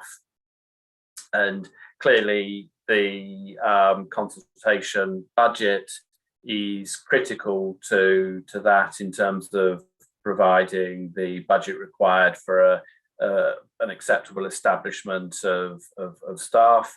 But I can confirm that we've made some key recruitments to a couple of the more senior posts, so the development manager and also the planning policy manager. So those posts have now been recruited to, and we'll be working down through the structure over the next few months, budget permitting. I think there was a query about the budget. So just to confirm what's in the consultation budget, it's £300,000 this year, rising to £435,000 in future years, with a one-off £311,000 this year. So in effect, it's £611,000 this year and £435,000 in future years. Those figures were developed mindful of what an acceptable staffing establishment looks like. Obviously, from the point of view of the planning budget, there's two dimensions to it. There's your outgoings, and there's also the pressure of fee income. But if you've got a reasonable staffing establishment, it does put you in a stronger position to address those income side issues in terms of discretionary services like charging for pre-application advice. I think that's all I've got to say, but obviously happy to answer any questions, and I will stop the screen share, and I hope I've gone through that quick enough. Apologies if it was too quick.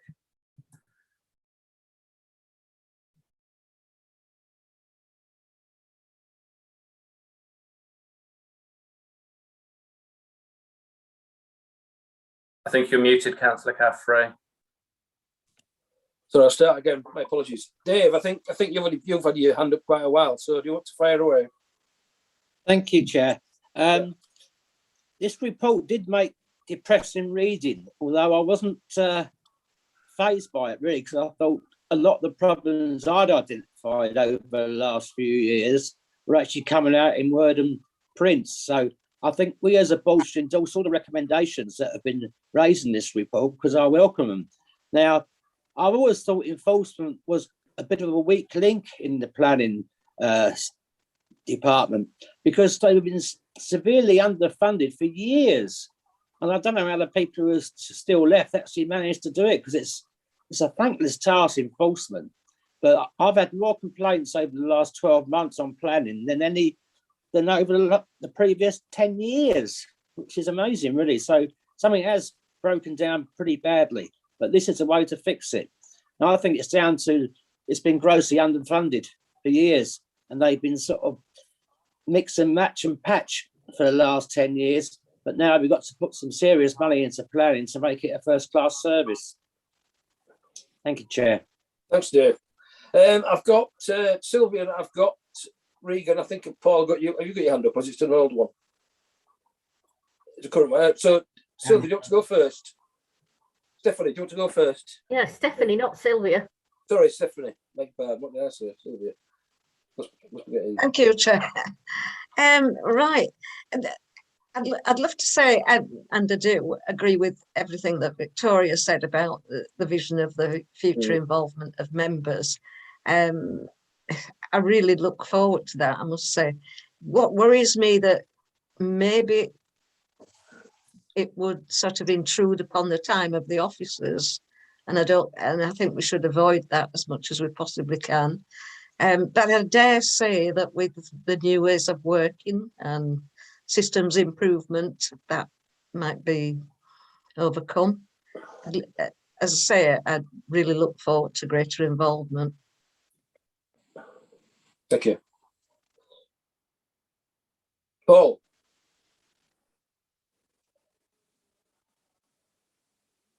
Sorry, Chair. I think Regan was before me. Well, it don't matter, because I must admit, this is music to my ears, is this tonight, and I think, to be quite honest, Sheila, you've really sort of like come up with some really good points there about what's happening with the future. It is a shame that it's actually taken so long before something's actually been done about it, because, and as you said, Chair, you know, we've raised this over the past 12 months, 2 years, that there's been issues in planning. I think, Sheila, when you first started, I sent you an email straight away about it. So it's a shame it's taken so long, but I'm glad things are actually starting to take place. Yeah, Councillor Young, you touched on a point there that was actually going to raise, and that's the enforcement side of planning as well. That is something that's been extremely weak for quite a long time. And to be quite honest, I understand that there's been that many cases built upon in the enforcement that's not been able to be dealt with, that they've actually been sort of like discarded now and brushed under the carpet, out of the way. And so newer ones can actually be dealt with. Communication, really, I think, is key. Communications is one of the things I always tend to bring up in various council meetings. And that's because I've had a lot of members of the public that have put planning applications in come to me and saying, well, I've not heard anything. They've not told me this, they've not told me that. I'm sat here waiting. Some of them have been waiting up to 12 months for communication. And I think a lot of the time when somebody's putting a planning application in, they don't know the ins and outs of how the applications work and what information they need to provide. And sometimes they need to be able to speak to somebody for that little bit of advice from our planning department. And if they can't get that advice, they're sat there forevermore, pulling their hair out, trying to get their application through. And I think that's another weak area, really, that we need to be able to concentrate on, is being able to give people more support when they're actually putting a planning application in. So at least then when the application does come in, it's right. And then they're not having to go away and put more details in, or it comes to us and it's wrong and it ends up coming to planning committee. So I think we need to concentrate on that particular area as well. That's another weak area. So yeah, so I mean, my main points there is really the communication, enforcement, and roughly a question as well, Richard. How many actual cases have we got currently pending now compared to what we have had in the past? It'd be good to know really what we're actually sat on at this current moment in time, and how quick you envisage those cases to be actually dealt with, and for us to get back to a level that we were at when we were running quite efficiently. Have you got the information to deal with that, Richard, or is it something you want to do separately? Yeah, I would struggle to give a precise figure to Councillor Bellinger, but I think planning enforcement is like the proverbial oil tanker. Once it's dropped below a particular level, it's difficult to turn around because you have old cases in the system. So I think in terms of getting to a sustainable point in terms of caseloads, outputs and backlog, you could easily be looking at a sort of a period of sort of 12 months to reach what I would describe as a sort of sustainable position. Now that's not a sort of that's my impression of it. That's not a scientific answer, but it's never a quick thing to turn around. I'll probably come to that in a minute when I ask about budget matters. But I'll take Regan and then Audrey, if that's all right. Thanks, Chair. I need to declare an interest. I currently have an application languishing in the planning process at the moment.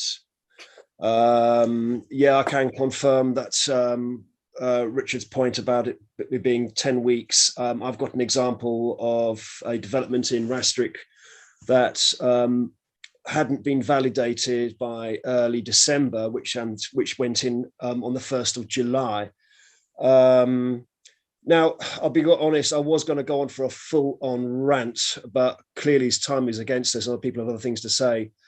However, I do want to acknowledge the progress that has been made so far, and with not just with the efforts of the staff who we seem to be bigging up big style this evening, and I want to acknowledge that, but also the progress that's already been made in reducing the period of validation from that 10, 11, 12, 20 week, it seems in one particular instance, to down to 12 days, which brings us pretty close back to where we were before. However, the problem that we have now is the distance between validation and the determination period, which I believe is meant to be about 6 to 8 weeks or 8 to 13. You can doubtless correct me on that. However, I can also confirm the information imparted that caseworkers at the moment have over 100 cases to be on their desk. Mine's somewhere in the pile that looks like it won't be looked at until the end of February, just as using my own personal example. The initial letter that was received confirming validation immediately asked for a 10-week extension to that for that period of determination. And you'll just forgive me for one moment, because there was an email today to my architect where the caseworker, who I won't name, says there's no point in an extension of time, and as they can't actually meet those deadlines currently at present. So I want to it's the expression of both frustration but also sympathy for the case of the caseworkers. So the long story short, and what was going to be a long rant about including things like levelling up with 5G mast applications in the Rastrick ward as well, and the communication aspect, which Paul has already touched upon, is that Sheila was talking about the improvement plan being implemented. My first question really is going to be what sort of timescales are we talking about here for that implementation? And yeah, I pick up on Richard's point about the oil tanker, not just for enforcement, but also for the picking up the I'm not expressing myself very well here with regard to offsetting that current lag, or cutting down that current lag that's in the system. But also a recommendation that I'd like to make at the end of this, that with what Sheila has to, with either Sheila or Richard is going to offer in terms of the timescales for the improvement plan, that we get to get an update brought back to this panel. I think that is, in essence, about it. But I could have said a lot more, but it wouldn't have been a question. It would have been a rant. So thank you. Well, thanks for that ranting. I mean, no, the report did say that there should be more member involvement. So you're actually doing what's been recommended already.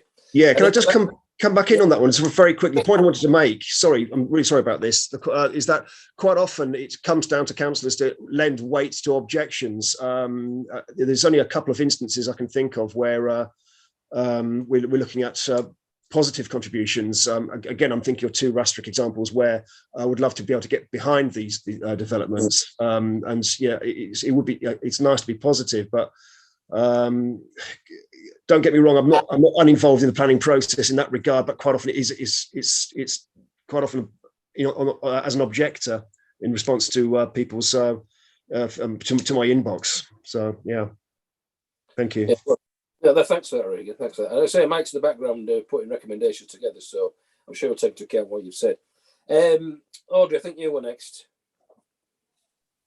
Yeah, I think thanks for you know, being brave enough to do the report, and I do think that we have to pay attention to the amazing amounts of positive points they made, and especially commending Victoria Porritt on the comments made about her chairing of the planning committee, and the comments about member involvement. And I do see our member involvement as part of scrutiny. We have to stand up and say, well, we haven't done enough, and I think we need to be part of that monitoring. It's £500,000, more than £500,000 it's going to be put into planning.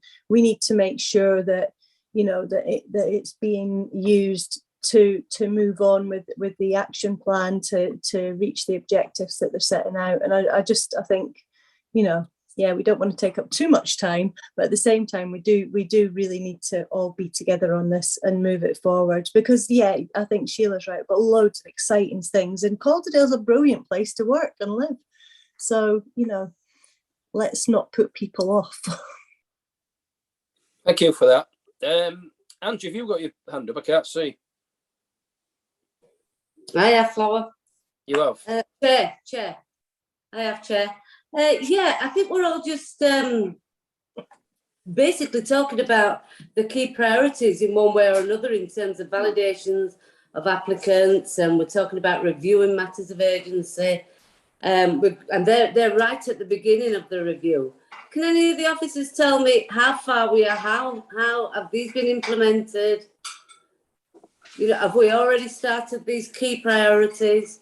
And just one thing, I'd like to apologise in advance if I sound blunt or sharp in any way.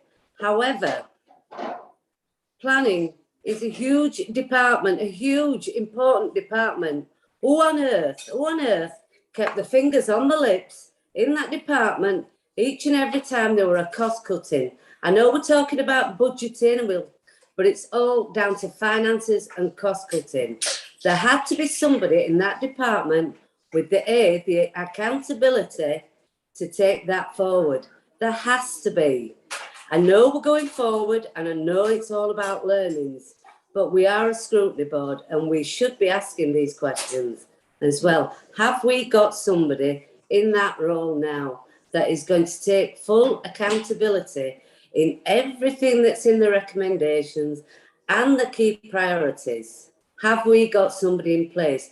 Because vacancies were purposely left vacant for a cost saving.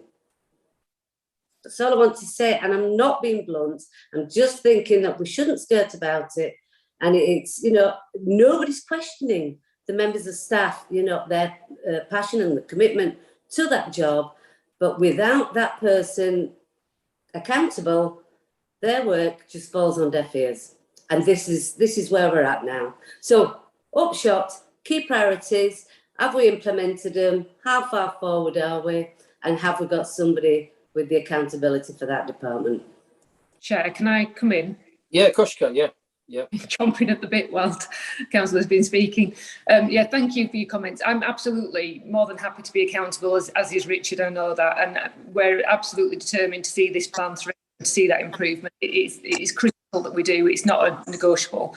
In terms of the transparency of what was happening, what I would say is that some of the decisions that were taken around the budget in particular and around holding of vacancies were done, I would guess, with good intention. But because of the delay in impact, it becomes a cumulative effect. So the service didn't go from being a good service to a bad service overnight. It went from being a good service to a less good service to a struggling service to a failing service.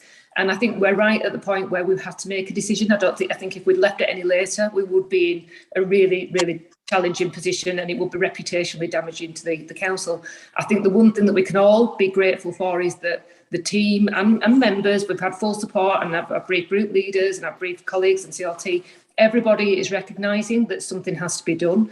The budget request is what we asked for in the budget in terms of the consultation budget that's gone forward is what we believe truly is required to deliver a fit for purpose service. We do that with absolute open transparency and integrity, and we will deliver on the commitments that we've put into that budget. I'm more than happy to be accountable, and that managing the issues that were arising, I think, was done with best intentions. It was about trying to deliver on what the council was asking the team to do. So I don't think there's anything of concern there. So I hope that puts your mind at ease. Yeah, before I ask Richard to speak, I mean, I think one of the concerns, well, I certainly have, and other people might have, is that we are throwing a lot of money at this, and throwing money at things is never the solution, as you know. So it isn't. This report wasn't just about resources. A lot of it is about the way the department works and how it works, the smarter working and all the rest of it. So we need not only to make sure that this money does count, but to make sure the way the processes are done and the way the whole thing's managed is actually improved.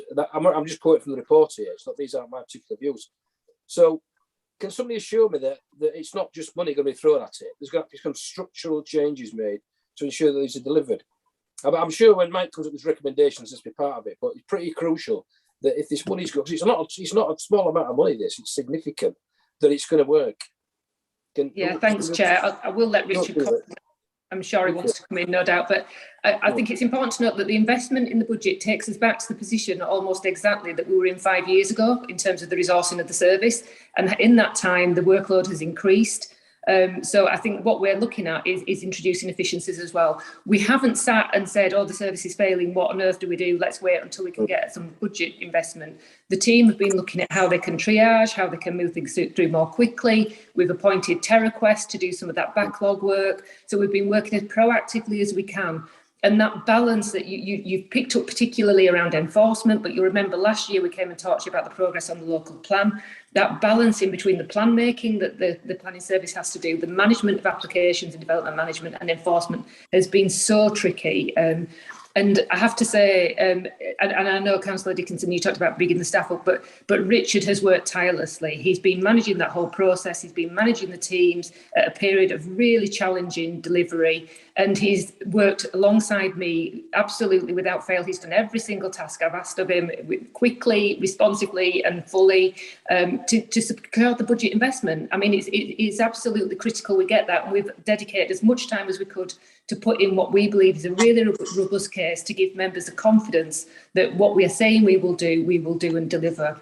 So we haven't stopped working on this and we are taking action. And one of the things, just to pick up on a comment earlier about communication absolutely is key, but so is confidence.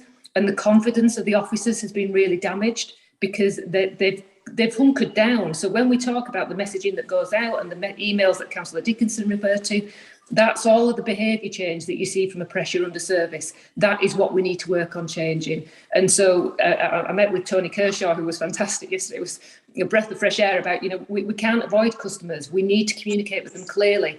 And I think when the team has gone under pressure, they have hidden a little bit because they've tried to focus on getting things done and off the desk and dealt with. So there's an awful lot of work to do, but I really think we're in a good position to do it, Chair. Yeah, okay. Thank you.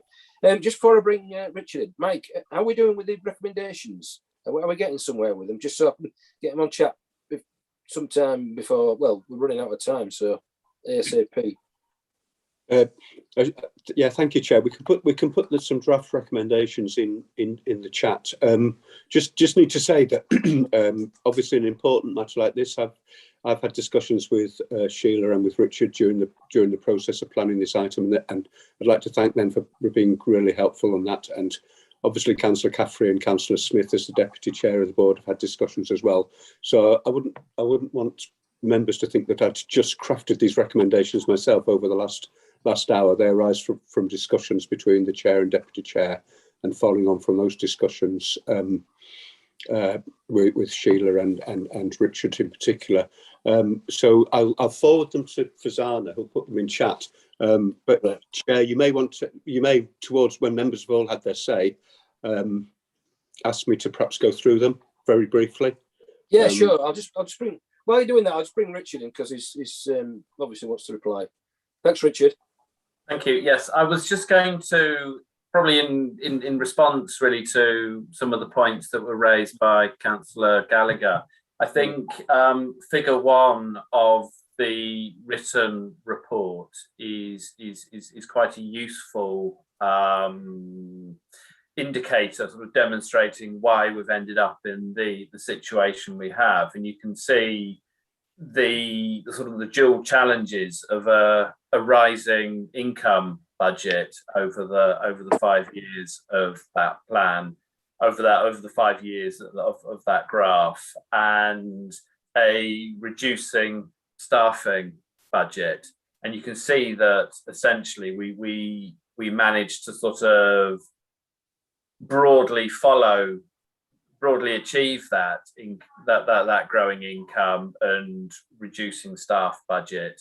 But about 2 years ago, it reached a critical stage where we were just stretched too far, and that's really just been something that's it's been part of the council's overall budget process, and we've just tried to play our part in that by trying to manage vacancies. But clearly, it reached a critical stage where we were just stretched too far. I think just following up on Councillor Caffrey's points, I mean, he makes some important points about the importance of having the right processes, having the right performance management systems in place. But I think the problem was we'd reached the stage where all of the staff were really firefighting, and particularly sort of the senior tiers, the management tiers were so thinly stretched that whilst people were very, very keen to implement those service improvements and provide staff with all of the mentoring they require and all of that kind of work, it effectively became impossible because the day job was firefighting. That was the problem. So you need a balanced structure. You need a structure with sufficient case officers so that enforcement cases can be investigated in a timely way and that individual caseloads aren't too high. But you also need sufficient senior people, sufficient managers to ensure that there's proper management of caseloads, that there's proper performance management, and that that you're on that sort of continual path of improvement. And that's things like implementing mobile working, our mobile working application, implementing the workflow module of our software package. Those are all aspirations, they're all things that we really want to do in order to make it better. But it's not just a case of buying a piece of software and loading it up. It requires sort of concerted time and effort to make those improvements, and really that's why I obviously welcome the draft budget proposals. Thank you. Thanks, Richard. I've got Paul and Regan up. I'm trying to sort of end this if I can. Has anybody else got their hand up? Oh, Steve Lee. So I've got 3. Does anybody else want to talk? Because I'm trying to wrap it up. Right. Do you want to go first, Paul? Yeah, thank you, Chair. It's just a quick question. It might actually come across as a really silly question. There's no such thing. Do we, as an authority, actually have the power to actually put a stop on planning applications temporarily, allowing us to catch up? Could we say we're not accepting any more applications for the next so many weeks, only except in exceptional circumstances? Do we have that power or not? I can answer that by saying no. That's it. It was only going to be a yes or a no answer, was that? But yeah, it was just a thought, that's all. We don't like wishful thinking, though, don't we? Regan. Thanks, Peter. Now, members of the board will have received an email from Anthony Ray this afternoon, and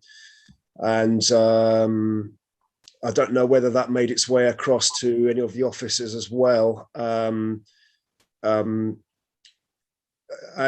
Yeah, we won't have the time to have a look at it this evening, and I appreciate that. But I was wondering if you haven't received it, whether it might be possible for the scrutiny board to pass that on for your comments and thoughts, and possibly a response if appropriate. I just want to put that one out there, as a perspective. Yeah, I think it's fair enough that somebody should respond to it. I mean, I don't know who wants to respond to it, or whose department it is. Is it planning? I've received. Or is it local plan? It's more local. Yes, plan. Yeah. Oh, right. Yeah, good. You've seen it as well. It was a bit short notice, really, as far as I thought in terms of for what is a really big subject, Richard. So I don't know how you want to handle this. Yeah, I was copied into Mr. Ray's email, and I'm happy to respond to him, certainly. You're happy to delegate it, are you, Richard? No. I will. I will respond directly. Would you be able to see? I'm not saying you shouldn't. I've just thought, I know what I'd be doing. Sorry, so just as you thank you for that, Richard. I appreciate that. Would you be able to CC the board into that as well? Yes. I mean, obviously, I would be. What's the word? People have different takes on the issue, don't they? And I would give the response as I see the world, and other people may see it differently. But obviously, I'm happy to circulate that response. Yeah, it's just a way of covering the fact that we've not been able to look at that this evening because of the time pressure. Yeah, thanks for that, Richard. It was addressed to all of us. I'm not qualified to answer it, so it's very kind of you to take it on, really. Steve Lee, I think you've got your hand up still. Sorry. Thank you, Chair. I've got a couple of points to make that I think will be relevant to the scrutiny board's deliberations about what we do going forward, because I think we really need to identify exactly what the problem has been, or as closely as we can to identifying it. And Richard has just referred to about 2 years ago when things started to go awry. And I have seen Anthony Ray's communication this afternoon. And I do want to offer the thought to everybody that the local plan and the huge amount of work that this has entailed is one of the root causes of this problem. And I'll just mention one statistic that Anthony mentioned in his communication. But there's been about 5 times more pages of reactions to the local plan at the various hearings than the original local plan itself. Now that speaks volumes. And at this point, I want to say that Richard and his team are the most incredible, extremely knowledgeable and professional people that one could hope to meet as a councillor. And I feel that they've been arguing very difficult concepts and arguments against a vociferous opposition to so many points in the local plan. And I don't want to go into the local plan now because I don't want to bring that politics into it. That's happening, and I'm arguing against it, but so are many local communities and many other people. And I do feel that the pressure on Richard and his officers has been absolutely relentless. And I have to declare that though it's mainly me and others arguing with them, they have my greatest empathy and sympathy, because I've hardly seen any elected representatives from this council, from the leading group, the Labour group, attending those meetings and making a case for some of the decisions which those officers are having to make and answer for. So I think the local plan remains the big problem behind this, and the amount of workload that it's taken up from senior officers has cascaded down, so it's affected their ability to do the routine work. It's been a massive effort.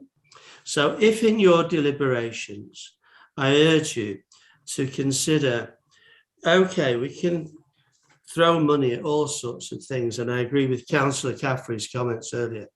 It may be that money's the problem.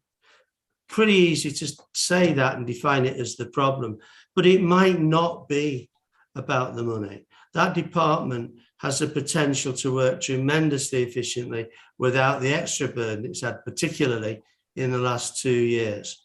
So we need to decide how we're going to address that at the same time as coming out and recovering the department. They've got amazing stamina to have got where they are, but I do fear that some of the resignations, and perhaps, I don't know if they were full-term retirements, but people leaving, I think has been down to incredible stress on those officers. So we need to think about how we deal with this extra load, as well as recovering the backlog of applications and so on that every councillor on Calderdale Council has been striving to deal with. A very difficult situation on planning. I've spoken about it in full council. Everybody knows about the problem. But if they're still being dragged away to this extent on the local plan, something's got to give, and we've got to somehow cater for that in the short term until all of that deliberation is complete. Thank you, Chair. I know it's late. Thanks very much. Is that it, Mike? Have you circulated those? Has everyone a chance to read the recommendations? They're in chat, Chair, yeah. They're in, yeah. Has everybody had a chance to read them? Yeah, they look pretty good to me. It's the sort of things that I was looking for. Does anybody have any problem with them? I'm happy to move them, Chair. Happy to second, Chair. Okay. Anybody against? No. Okay, we'll consider those approved then. I think you've covered everything, Mike, because I mean, you know, all the concerns that we mentioned about what's going to happen in the future, and you know, keeping an eye on it. I think it's all in here. So thanks very much for that. Yeah, of course you can. Yes. I'd just say, Chair, that I would suggest to the board that you make those recommendations to Sheila, rather than to Cabinet, because otherwise we'll end up writing a report to Cabinet that will get in the way of other processes. Have I said Cabinet again?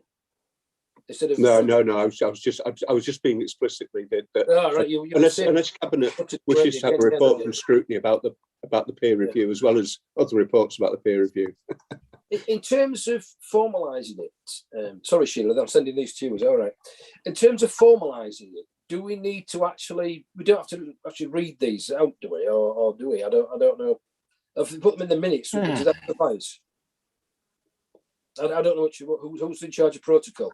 Well, Diane will advise us, but I think you probably made a good point, is that members of the public can't see the chat. But that's what we can't share it, can we? So I'm just wondering. No. So I'd recommend that you at least read them out so that they're in the public domain, because it is a meeting held in public. No, well, that's why I'm asking the question, because it's you can't share on Zoom. But no. Do you want to listen to me read them then, or do you want to read them, Mike?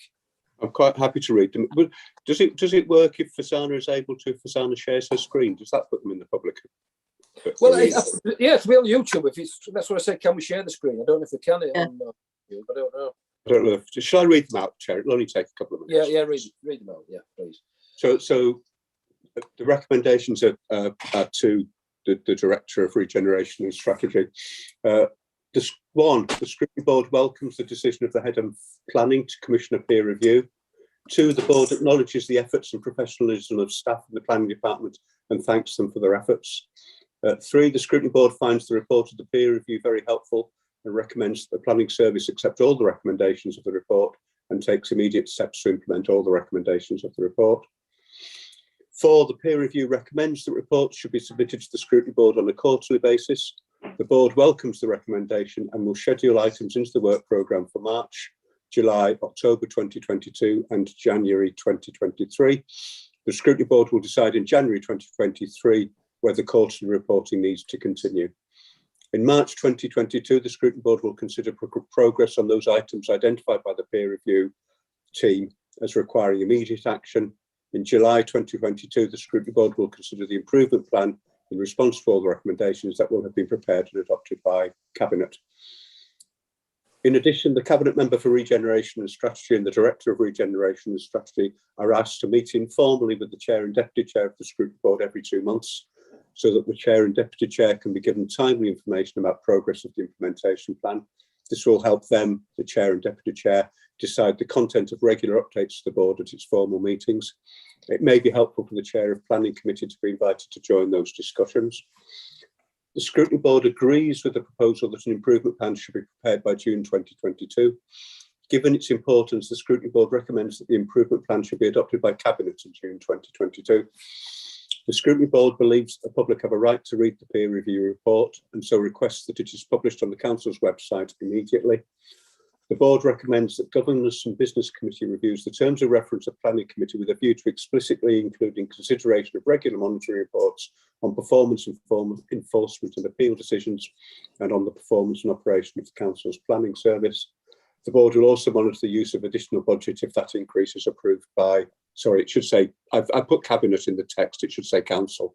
The Board will also monitor the use of additional budget if that increase is approved by Council. And that's the 9 recommendations, Chair. Thank you, Mike. Very eloquent. So we're all happy with that. Right. Well, thanks everybody. Interesting debate. Bit meaty, but I think we're getting there. And thanks everybody for taking part.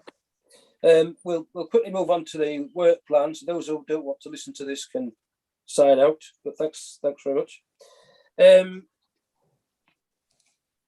I'll just put it up on my screen, Mike. Is there much to discuss? You've already agreed to have the planning updates, and you also had an offer from Councillor Scullion earlier in the meeting to bring a report on weave, and I can discuss the timing of that with Sheila, and we can work out where that should fit in the programme, if that's all right with members, Chair.